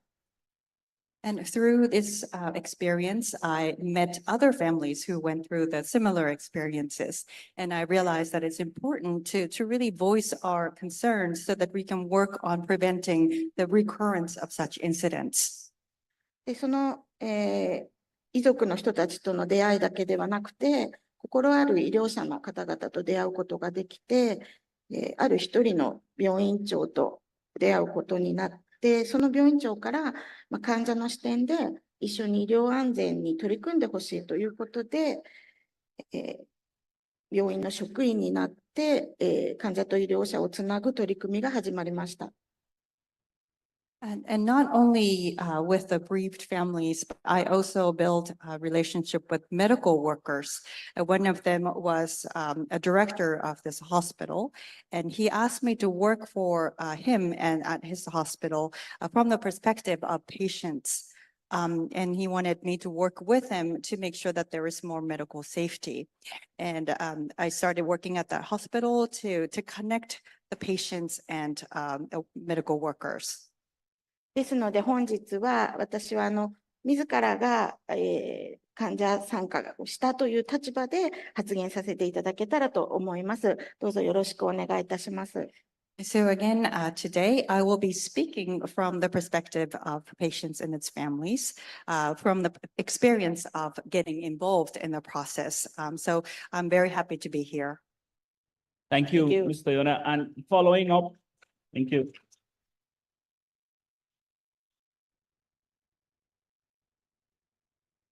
Following on what you just shared, can you share your experience in what are the challenges you have faced in trying to integrate active patient participation and the patient experience into safety of care processes? まず私です。私が特に取り組んできたことというのは、例えば何か事故やミスが起きないように予防するという観点から取り組んだのではなくて、どちらかというと、実際に大きな事故が起きてしまって、もう信頼関係が崩れてしまうような事態、そのマイナスのようなところからどうやって信頼関係を作っていくかっていう、そういう取り組みから始まっています。So the work that I've focused so far is that rather than working, we're focusing on prevention of the accidents and errors in medical processes. My take was more about once the accident occurs, there is a certain level of trust that is lost between the patients and the medical providers. So how can we start from that negative territory in terms of trust to build the trust back between the patients and the medical providers? その時にすごく大事になるのは、まず患者、家族は何が起きたのかを知りたいというところから始まるので、原因究明が必要になりますし、それからその時に分かっている事実を、伝えてくれることが一番望まれることなんですが、医療従事者はそれを、恐れてしまって、なかなか、適切にお話しすることができないという現状がありました。And what's important at that time is that, of course, the patients and their family would like to know what exactly happened. So that means that you need to really analyze the causes of the accident. And also to convey that information that you already have to the patients and families, and that's the most desirable situation here. However, the medical providers are also at the same time rather afraid of disclosing such information sometimes. So maybe they're not able to have a appropriate conversation with patients and families. で、そこで、私のような、立場の者がいきなり担当者になって、一緒に対応しましょうとか取り組んでいきましょうと言っても、なかなかそこは、私をこう信じていただけるかっていうと難しいという実情がありました。So that goes back to your question, but when there is this relationship where not enough information is given, then if I come in as my position and say, let's work together, but that doesn't really nurture trust all of a sudden. So the difficulty was to really get the patients and the family to have trust in me that I would be working together with them. そこで、大事になってくるのが、その病院として、どういうふうに家族に向き合っていくかっていうことなので、まず、トップのリーダーシップが大切になりました。So what was important then to really try and build that trust is that the hospital as a whole organization has to make clear what approach that they will be taking and how they're going to face the family. So that means that the leadership at that hospital will be very important. で、病院長である管理者が、一緒にこうきちんと真実をしっかりと伝えたり、しっかりと、自己調査も行っていきますよっていう、その気持ちを伝えることが大事だということを、病院長が私たちと一緒になって、その当事者や関係スタッフに説明をして、そして、対応していくっていう試みを行っていくことで、少しずつ信頼関係が取り戻していくという、そういう、過程を経験することができました。So again, what's important is that the director or the administrator of the hospital will have a clear message to the patients and the family that there's going to be more investigation and whatever information they get will be shared with the families. So that message also needs to be conveyed to the families, not just to the families, but also the staff at the hospital, so they can work together again. And as they work together, maybe we can build that trust back again. And I was able to go through that experience myself.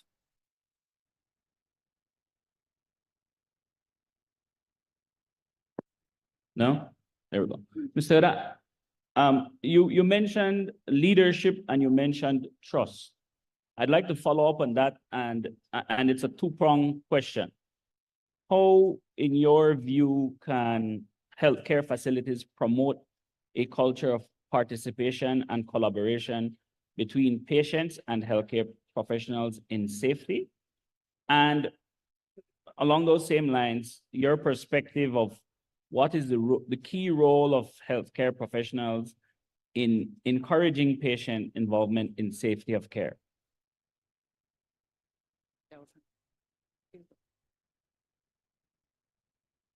やはり大切になってくるのは、それぞれの、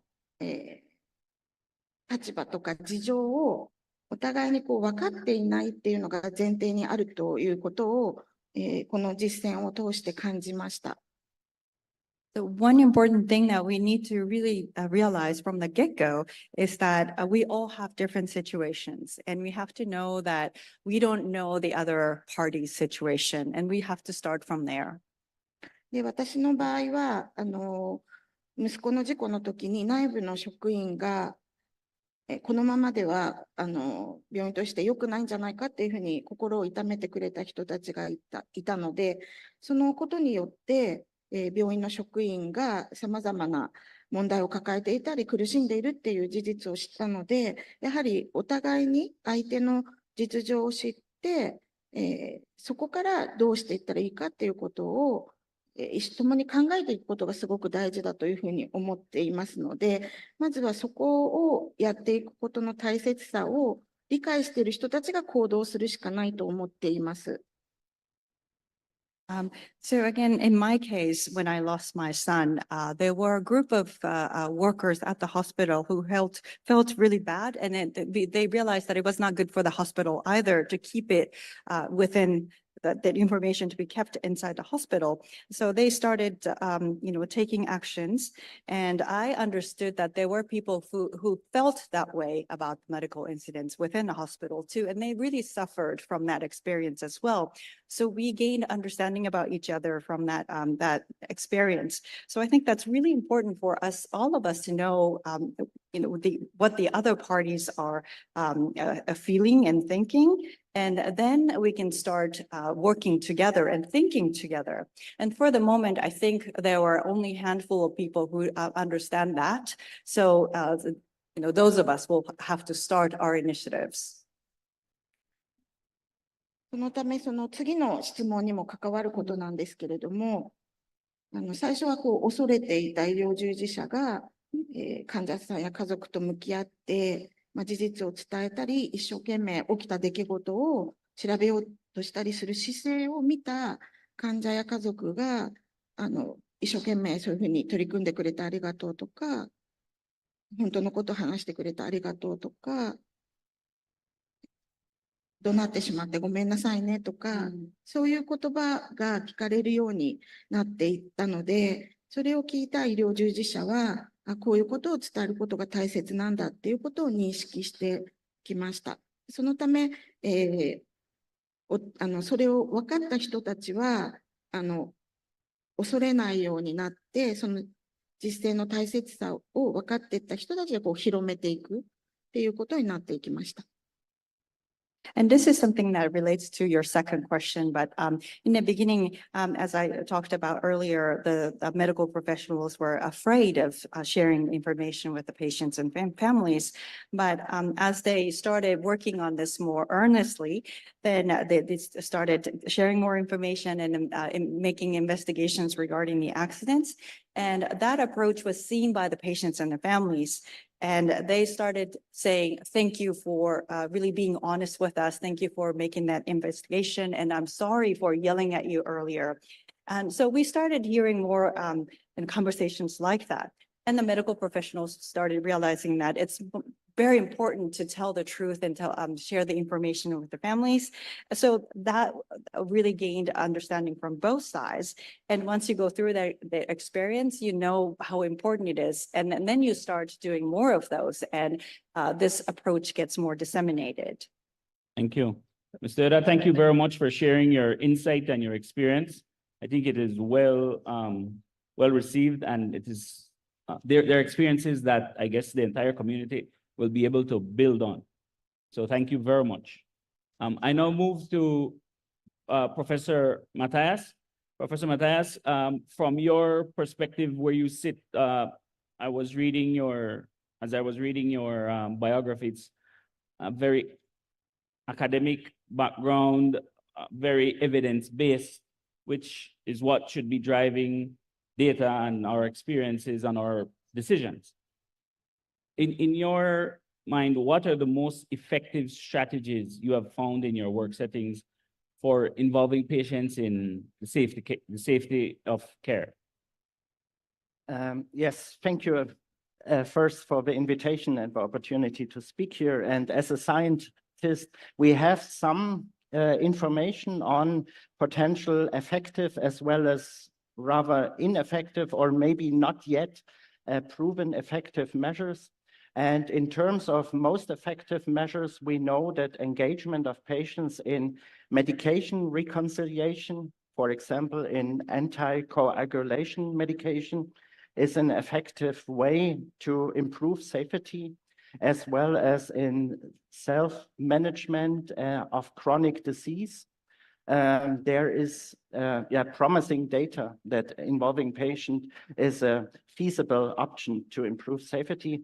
Also in sharing information, Kudo was already mentioning this. How do we share information on treatment with patients, like having access to electronic health records? There are some countries that are far most advanced in this way than others, as well as in incidence reporting, as well as surveying adverse events. Patient engagement is a effective approach. Okay. Yeah. Along the same lines of the example you gave of electronic health record, what, apart from that, what is the impact of technology in empowering patients to take an active role in their own safety? That's a huge question, and there are other panels on this during this meeting, and I'm looking forward to the answers there. But we know that technology is often introduced as a promising option to improve safety.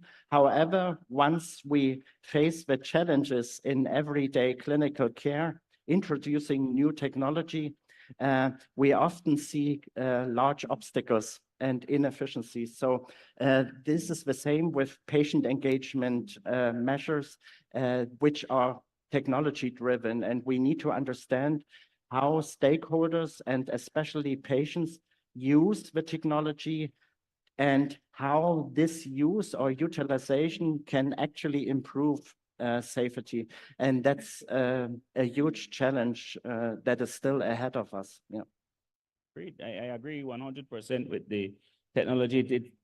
In today's day, it serves as a double-edged sword. That's the way I see it.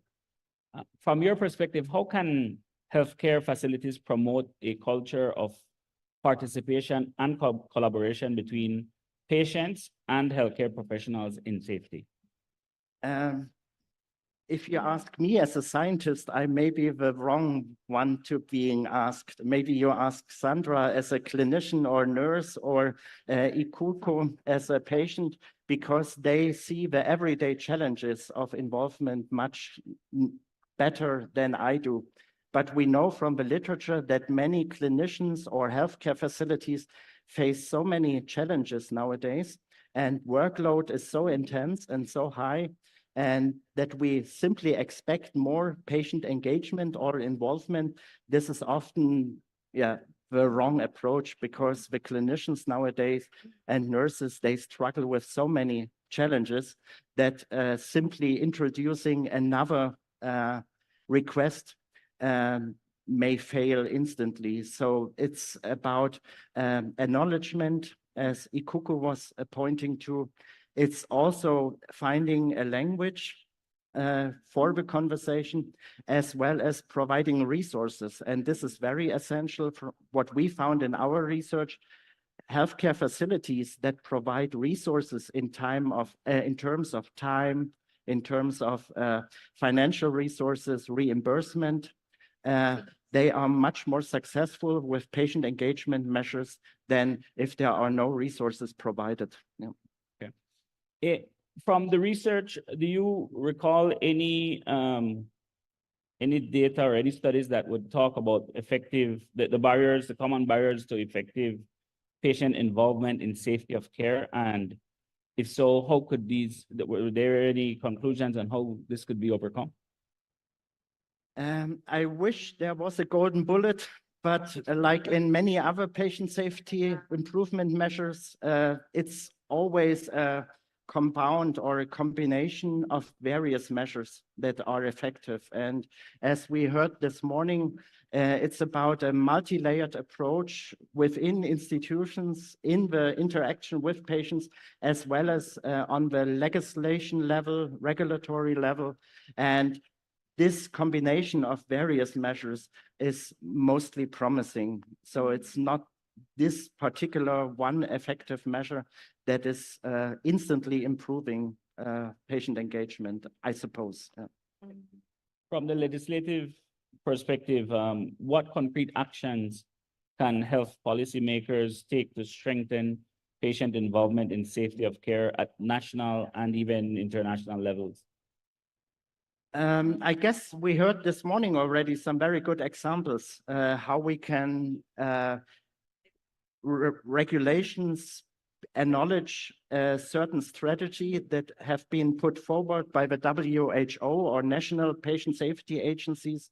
And it's certainly a matter of providing resources as well as supporting guidelines that consider patient engagement as a fundamental part in healthcare quality improvement, and also acknowledging the role of patients as partners on all levels of healthcare. Great. Well, thank you very much, Professor Matthias. Sandra, I'll turn to you now. I'll move to my Spanish cues. Y le voy a hacer la misma pregunta que I will ask the same question about the clinical professional. Which are, according to your opinion and trajectory as a professional, what's the most common barriers that stop the effective participation of the patients in the healthcare safety, and how can they be overcome? Thank you. I feel so honored to be on this stage. I work in an institution in Colombia that is truly committed with the safety and quality of patients in legal terms. So this makes that all professionals have a really high level of responsibility and commitment regarding this. I'm thinking that the main barriers might lay in two different lines. The first one related to health professionals, where we still have fears and lack of security to speak with the truth and the will, as you were saying. Now, thinking about the information we need to provide to the patients.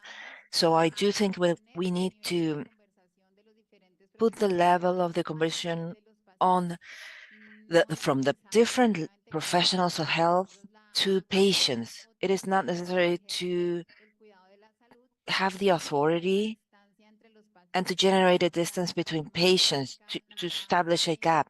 But better yet, if we have clear communication, we can have a better partner. Many other times, the other barrier might be in the patients, because I think that there's lack of safety regarding asking what they expect, what they understand, because in Colombia, we have felt superiority from the professionals when speaking with, communicating with the patients. Without doubt, that this generates barriers in communication, and barriers that we need to break. So we need to create a trust zone where the patient can truly express about their expectations, fears, or doubts regarding what's happening in the health process. Okay, thank you. I've heard the word trust many times. So I think it's something that needs to be built on, y tiene mucha razón de la forma de cómo los médicos, los profesionales. And it's really connected to how doctors and health professionals communicate with patients. Yes, there's some level, I mean, we need to connect the language somehow, because the technical part only presents more and more gaps. So from your perspective, what is the key role that health professionals play in promoting patients' participation in care safety? You know, I love that question, because you need to be able to bring that to reality. And that starts by making sure, as a health professional, to understand what are the expectations from the patients. Not the ones we already know about. We have the purpose of preventing infections, health events, falling, and problems, and so on. But I do think it's time to ask ourselves, what are the patients' expectations? What do they expect from what's happening? And bring this to reality implies, once again, what they want. What do they want? And we've had the opportunity to implement this governance, share governance, as it was mentioned a while ago. And it turns out that this provides autonomy, empowerment in the decision-making for patients and for the health team. because we provide the capacity for them to be in charge, to the people that are dealing with the patient, for them to be in charge, who can truly see what's happening with the patient. And so to provide them autonomy means having continuous exercise of monitoring, data collection, training, and to develop the capacity of the health professionals to communicate when thinking about the patient. And so to provide the possibility to understand, analyze, and also manage the results generated, because I'm not just speaking about health results, but better yet, results in the engagement of people. Once we truly manage to transform the culture to focus on patients' expectations. Thank you. Since we only have like 5 more minutes, I'd like to give an opportunity to the three of you to answer one last question that is going to be similar, but also to give you some recommendation for the audience on safety of patient. And so we'll start with you guys. Sandra, how do you view the future of patients' participation in safety of care, and what are the key areas that we require to evolve, that we need to move forward to? I think that we're moving forward. We're advancing at a slower pace if we are comparing to the different places in the world. I think there are some places where we have evolved much faster. For instance, in Colombia, when thinking about access to the clinical chart, this continues to be a challenge because of the evolution of technology. It is related also to political will. Those making the decision makers in public and private entities regarding, making the decision of accepting that the patients are the best partners we may have in order to transform the different evolutions and advances, and we need to treat them as such. It's a promising future because we're talking about it, and because there are many initiatives related to that. We do have many challenges in the management of data that well, we are in a country where we probably still have some limitations, but still, Colombia does not have a national system in health where we can truly understand what are the effects of the states in care, in health, but we need to fraction information still. However, the initiatives we do have will generate a lot of value in health because they do allow us to make decisions in terms of data. I do think that those are the main barriers, and of course, access in terms of financial terms, economical terms, from the different countries. I do think that we have an amazing opportunity in the knowledge that has been built globally, because it helps for the implementation in the terms of in the implementations in the different developments in the countries. And also health professionals require, apart from collecting data, to know how to manage them, to implement them, to truly generate the proper impact we require in society. Thank you. I'll ask you the same question. How do you see the future of patient involvement in the safety of care at the national and international level? Since we run out of time, I'm maybe directing you to a short paper from Jane O'Hara and Carolyn Canfield last year in Lancet. And they nicely laid out what the current challenges in patient engagement are and what potential options in the future may come up. And it's nicely written. I couldn't summarize it better.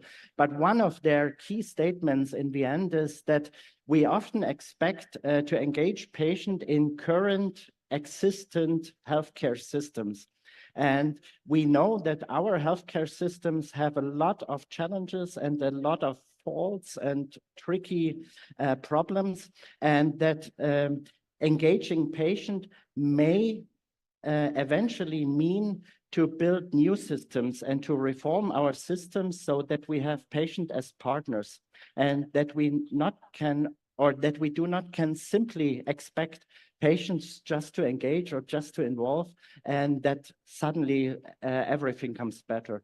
And if you ask me as a researcher, obviously I would ask for more rigid research, better data, and yeah, that's my final statement. Thank you. Thank you, Professor. Thank you very much. Ms. Toyota, thank you very much for sharing your experience. And again, the question I've posed to the other two panelists, how do you see the future of patient involvement in the safety of care at the national and international level? And any closing statements that you would like to share with the public here?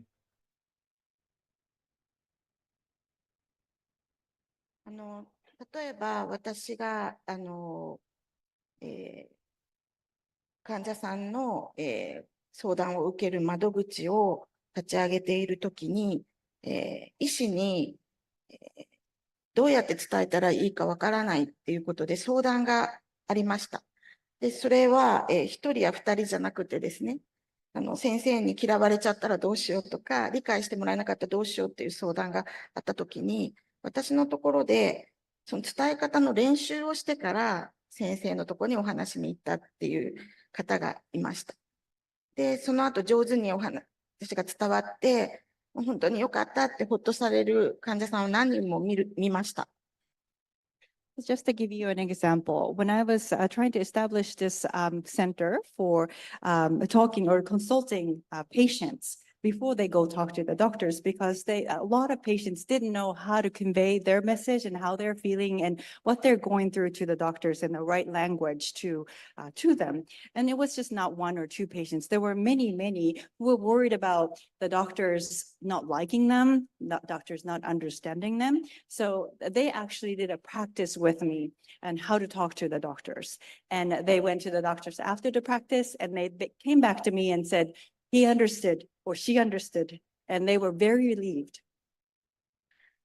で、日本では、医療従事者の働き方改革の議論の中で、患者さんが上手に医療を受ける、上手な医療のかかり方というプロジェクトが行われています。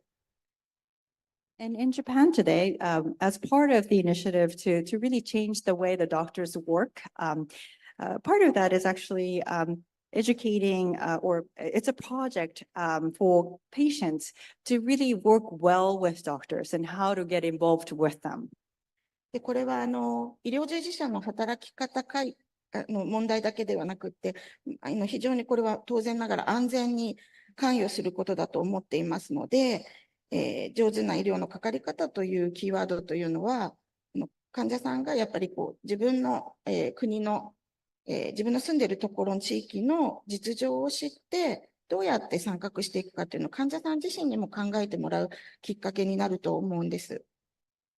And this is not just about how the doctors work, but it's really about patients getting involved in a safety because they're going through that same process that they are. So by educating the patients about how to use the medical services well within their own region or within their own country, that leads to patients really understanding how the medical services work and what the situation is, so that they can really think about themselves how they can get involved in the medical services. で、この話し合いというのは、日本の厚生労働省主催で行われていたことですけれども、その時に医療従事者以外の人たちがたくさん参画したので、その病院で起きているそういった事実を知らなかったって、もっと知らせるべきだという声がたくさん上がりました。And this discussion was led by the Ministry of Health, Labor and Welfare. But this discussion was actually, it really conveyed a lot of people outside of the medical community. And a lot of those people said that they didn't know that was going on at the hospitals, what the situation was at the hospitals. And they wish they knew. And a lot of people said that this information should be disseminated more so that more people would know what it is like to go through the medical process. で、そういった声を受けて、私自身もやはりそういう医療の中でさまざまなことが起きていることが、国民全体に知られていないし、国民の悩みを逆に医療従事者が分かってない部分が大きいのかもしれないということを感じましたので、さまざまな形でそういった支援が必要だと思いますから、何が問題なのかっていうのをはっきり、知った人たちで行動していくのが大事だというふうに思っています。So I think I felt the same way actually. So I based my activities on that knowledge that what's going on in the medical world is not very well known by the nation, by its people. And on the other hand, the doctors didn't know what was difficult about going through the medical services or medical care for the patients. So I think these issues still need a lot of support by the people who know what exactly the problems are. ですから、トップのリーダーシップを強調して言いたいんですけれども、それに、そこから始まって、相互理解、信頼関係を築く取り組みというのが、今後も必要になってくるのではないかと思っております。So again, I really want to emphasize the leadership by the top in the organizations. The leadership will really lead the understanding for different parties among them and regain the trust in the relationship. And I think in the future, this kind of initiative will become more and more important. Thank you. Unfortunately, we're out of time, but I want to thank all three of you for sharing your invaluable experience. I myself learned a lot. I know that we have a lot of work to do, but I want to thank you all for everything that you are doing that contributes to the safety of the patient. So thank you very much, and thank you for sharing your experiences. Sandra, sorry.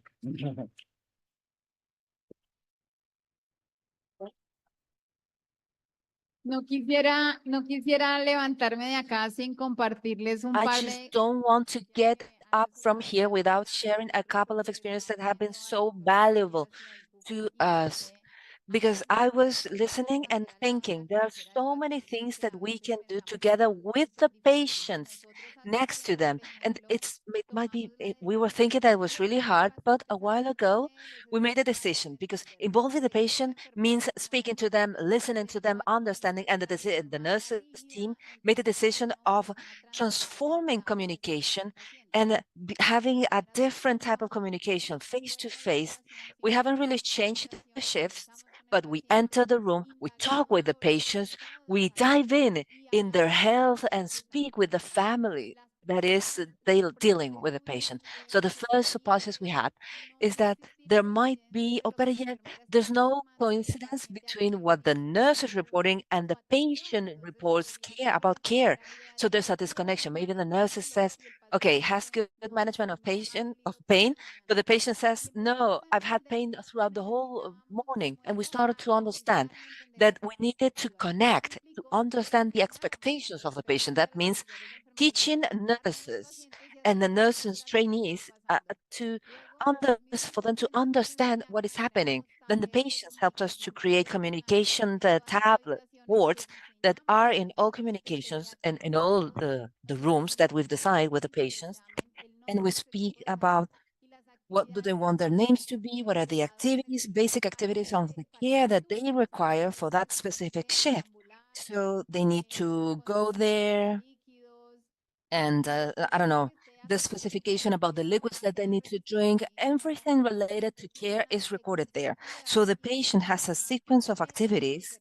Those are goals in care, goals agreed upon in terms of care. We get to an agreement with the patient regarding the activities that are going to be performed. Nowadays, the patients say, I feel included in the care process. Working with the nurses, I understand what's going to happen with me. And so it's an experience that I wanted to share with you, with the nurses.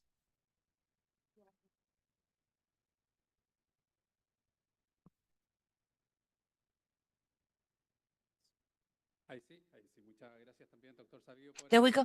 Thank you so much, Doctor, for moderating this panel. And thanks to each one of the panelists, especially for speaking about the importance of the patient in terms of the voice. Thank you so much for participating to all panelists.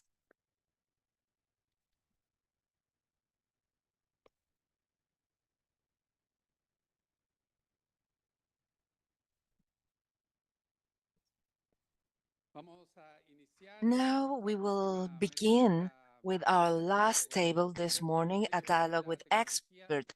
This is related to IT and artificial intelligence and the safety of patients, different opportunities, threats, and challenges.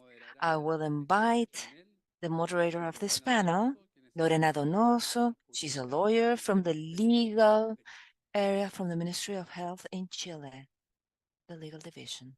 Thank you.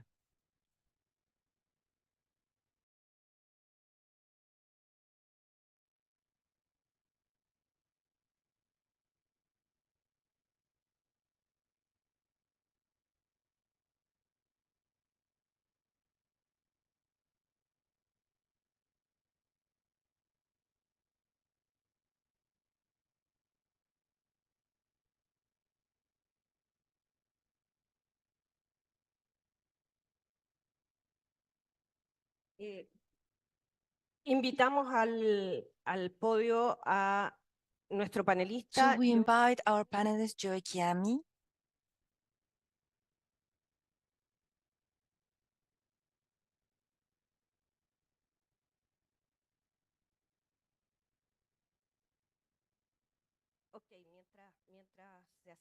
Okay, so as he reaches the podium,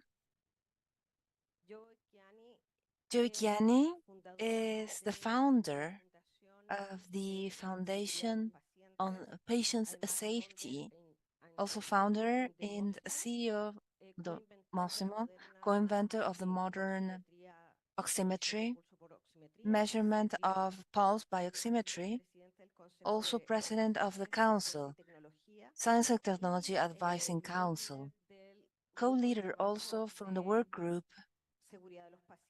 on patient safety, also member of multiple advising councils and ethics councils.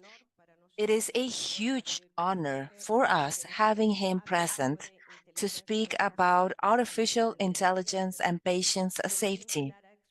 I will invite him to speak for 20 minutes, if you wish. Thank you so much. Good morning. Hello. I want to take this opportunity to first start by thanking Jeremy Hunt, Minister of Health at the time, for starting the Ministerial Summit on Patient Safety. I want to thank Minister of Health Aguilera from Chile, inviting us here for the 6th summit. And I want to thank Dr. Neelam Dhingra of the WHO, who has pushed the patient safety movement so much worldwide. Before I begin with AI, which is really for the non-engineers, it's just pattern recognition and pattern generation. That's all. It sounds much more than it really is, but it can be very, very helpful. I want to share a story with you.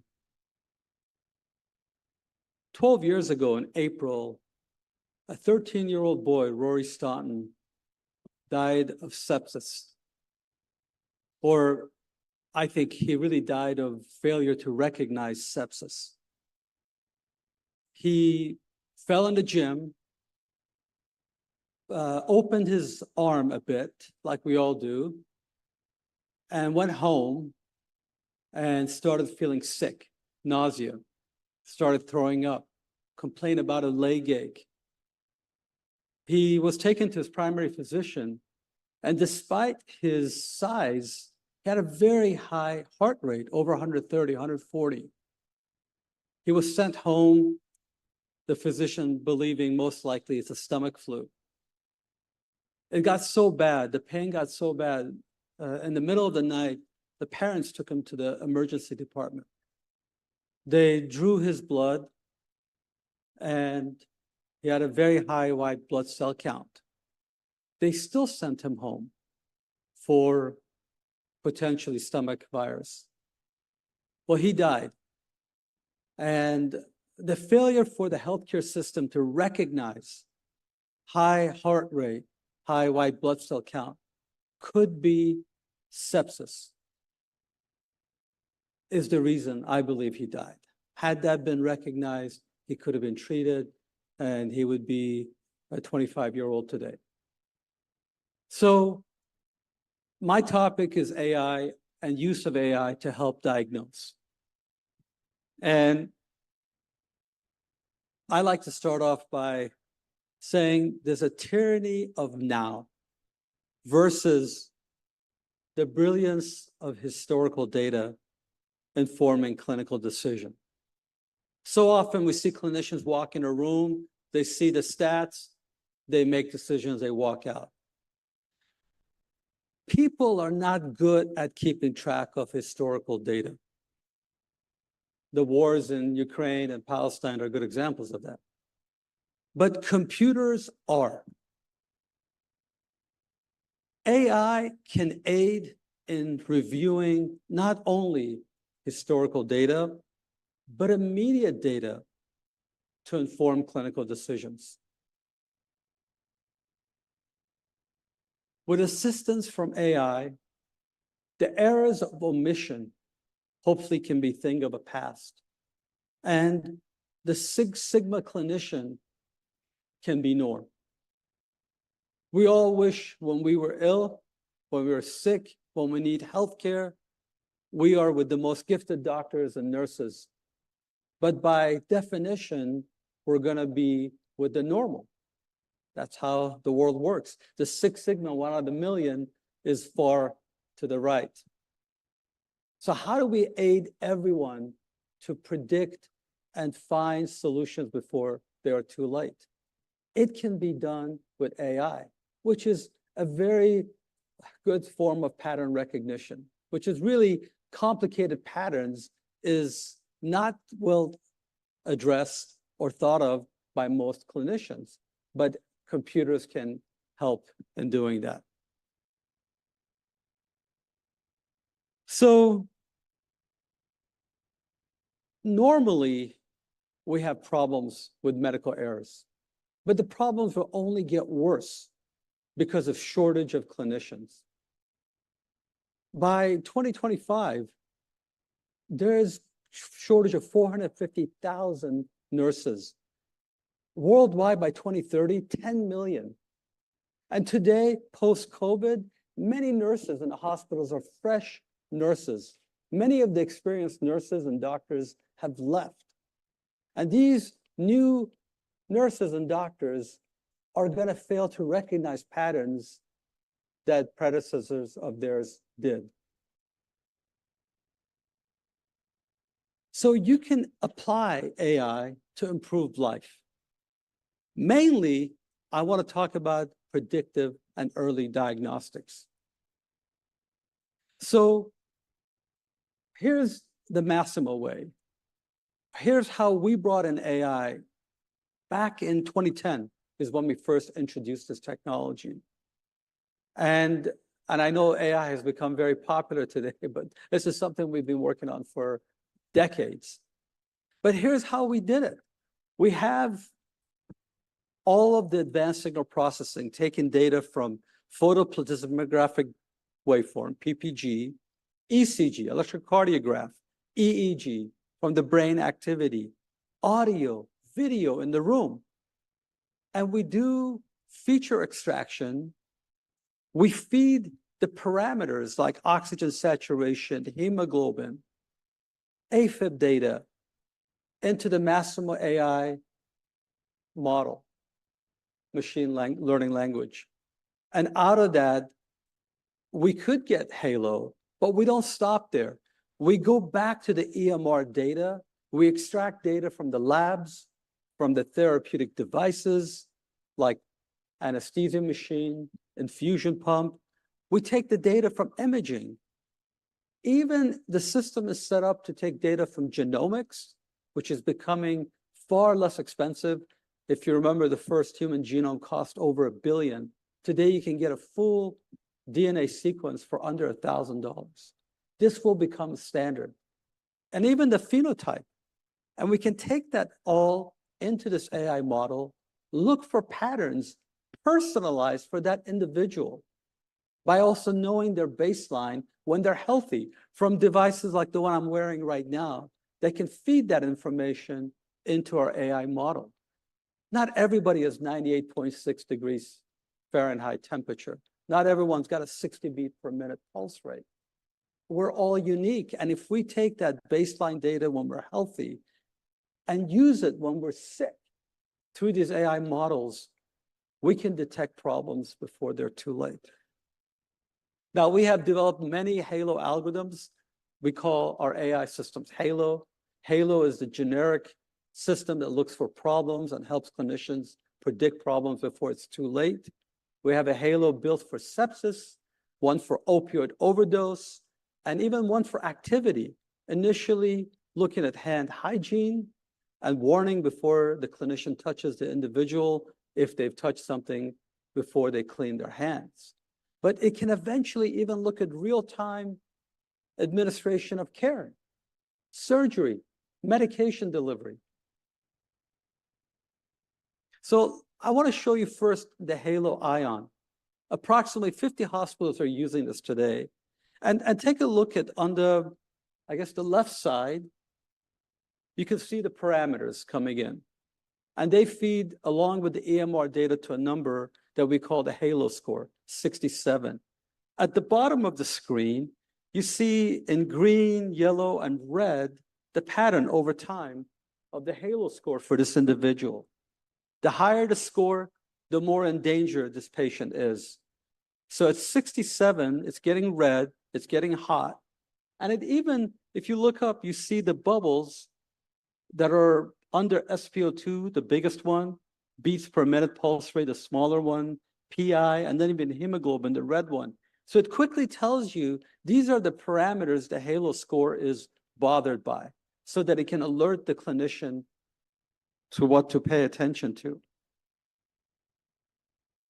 So as HALO is being used, clinicians are seeing the value of it because it is a real-time score of how the patient's doing that can be understood by anyone, a brand new nurse, a brand new doctor in the hospital, that the high score is dangerous, low score is not. Now, these will also lead eventually to decision support of telling you even what the hospital protocol is for these types of scores. But here's a quote from Dr. Goodhart at Cambridge. I'm basically saying the HALO score is tailored to our unit's patient cohort and each patient's personalized baseline data profile. The HALO score alerts staff in a way that simply can't be achieved by the use of isolated, aggregated early warning scores alone. Now, HALO sepsis, which is, by the way, in a limited market release stage and will hopefully soon be available in full market release. It's a similar technology, but it's looking at now a broader set of data like lactate, white blood cell count, respiration rate, and using expert systems to bring those in, looking for patterns that are dangerous, and in real time gives you a score. Now, this is an actual patient in the ICU. You notice how the x-axis is time in days, the y-axis is the HALO score. Notice how the patient, unlike the story I gave of Rory Staunton that came in with sepsis to the hospital, this patient developed sepsis in the hospital. You see how the score went high, and then they actually began treatment based on the score for this individual. And notice how the treatment helped bring down the HALO sepsis score. And the patient was eventually safely discharged. I have looked at data on sepsis at places like UCSF, where nobody except very elderly died of sepsis because it was detected early enough and it was taken care of before it was too late. This is just another quote about how effective sepsis index has been, or HALO sepsis has been in this particular hospital during the limited market release. But you can look at the sensitivity, 93%, and specificity, which is the false rate of detecting a sepsis problem, which is not bad. It's meeting about 18% of the time it is falsely detecting sepsis, but 82% it is not. And has a positive predictive value of 100% and an F1 score.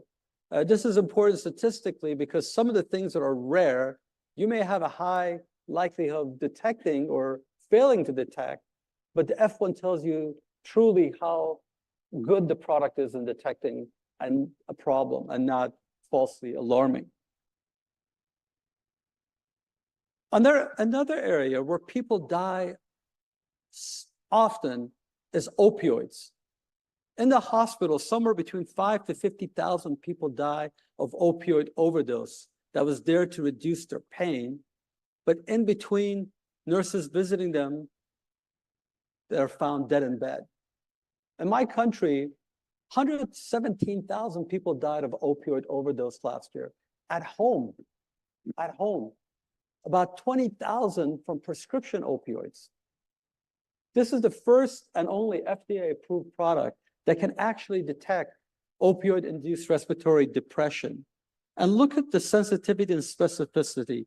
The benchmark, this is clinicians looking at the data in post, unfortunately, mortem, and you can see the sensitivity was 99% and specificity of 80. Our AI-based algorithm, HALO, had 100% sensitivity at level 1, which is there to alert the patient at home or in the hospital, the patient on the general floor. And many times these people wake up from opioid-induced respiratory depression and don't even need naloxone for revival. Level 2 is when it goes to either clinicians or family members.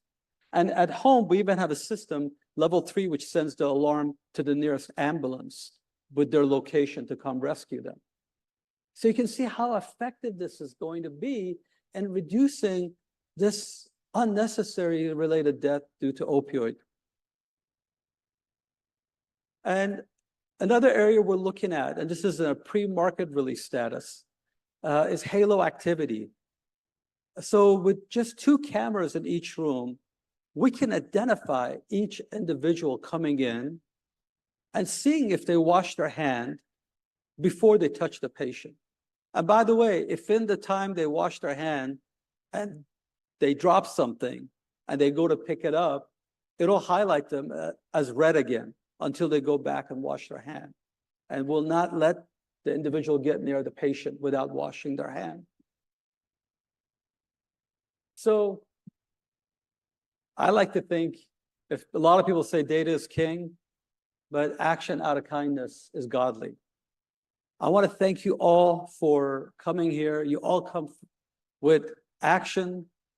You all come with empathy, whether you've lost someone yourself to patient safety problems, or as clinicians, you come here to make sure it doesn't happen again to more patients.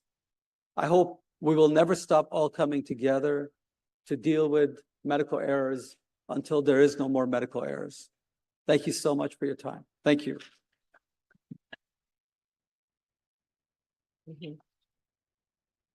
Bueno, lo invitamos a sentarse y le Well, we damos. invite you to take a seat and we thank you. And I wanted to start by saying that here in Chile, we have just approved a law.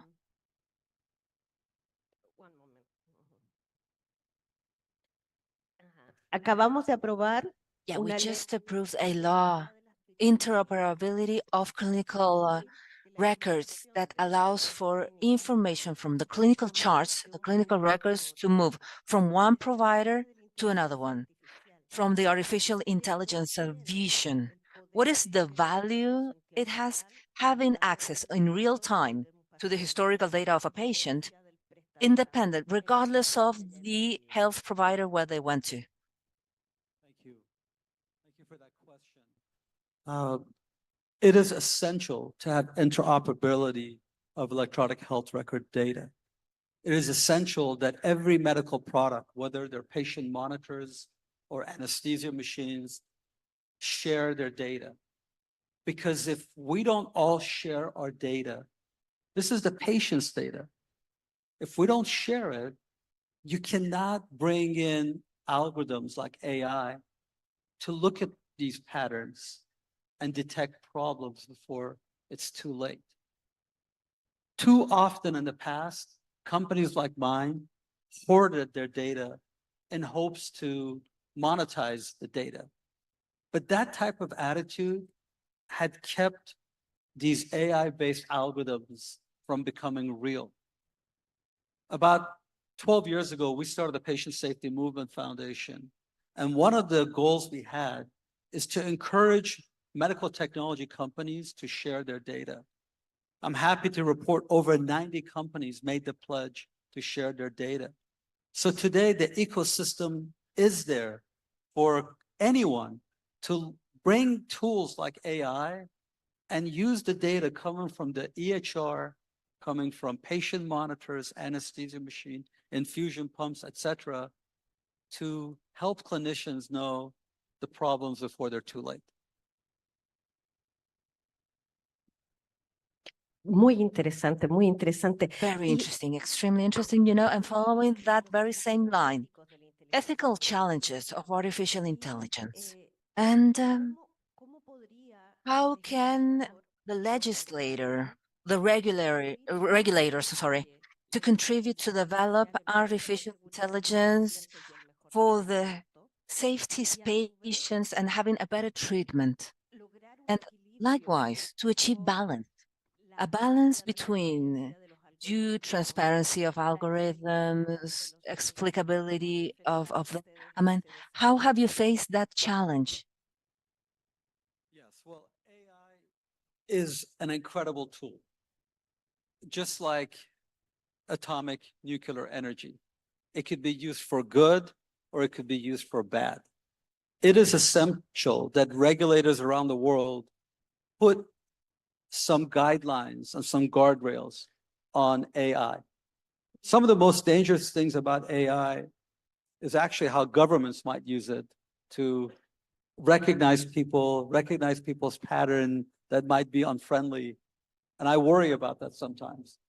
But sometimes it's also due to AI learning from bad data, because it's all about pattern recognition. And if you feed it bad data, it will have bad results.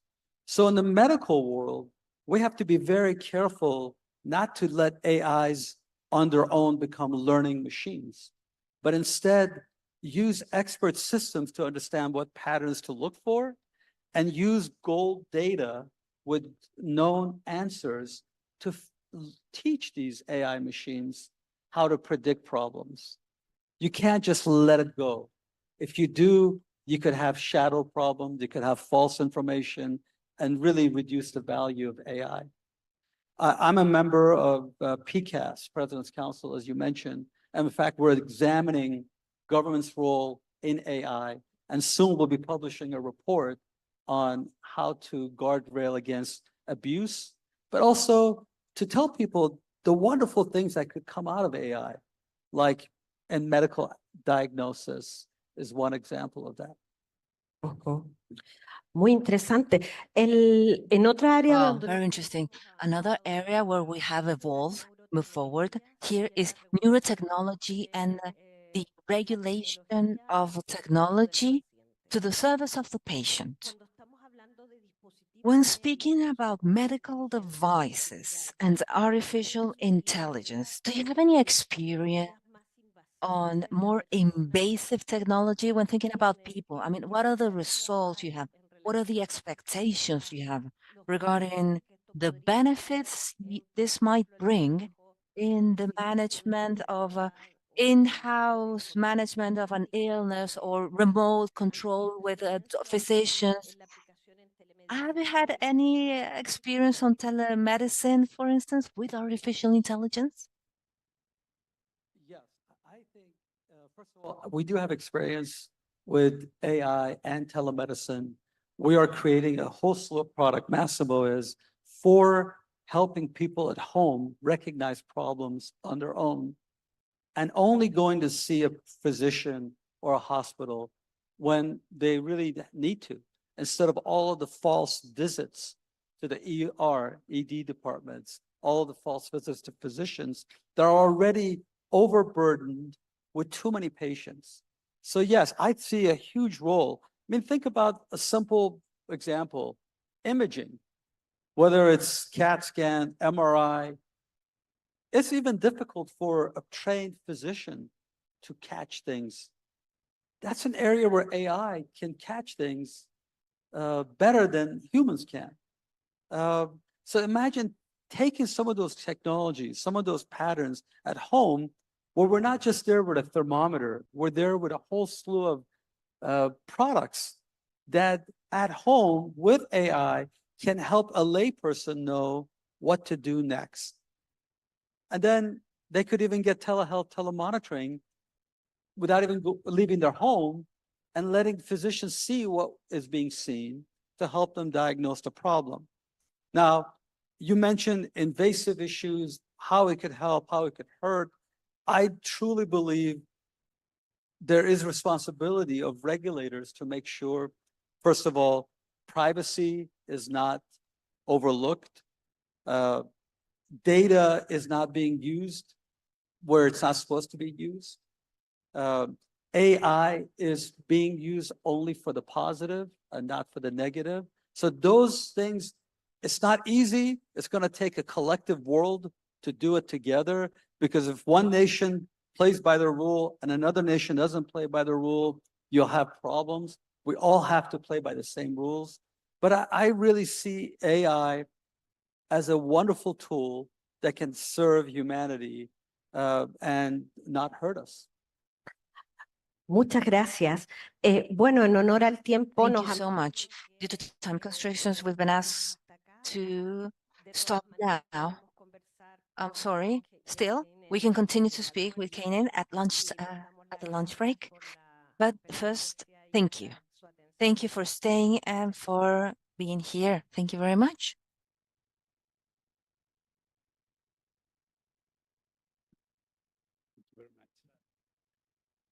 Muchísimas gracias también a la abogada del Ministerio de Salud Thank you por so haber. much. Thank you to the lawyer from the Ministry of Health for moderating this panel and for the presentation of chronology for the care of patients. We have ended the morning's session. I have some notifications. We do have a brunch, which is in the room where we had coffee break. The heads of the delegation will be guided towards a lunch in the underground of GAM. And afterwards, in 40 minutes, at 12:45 approximately, we will begin workshops in room 1, 2, and 3. All the information is on the screens in the central call. And here on the session, we will meet once again at 5 p.m. Thank you.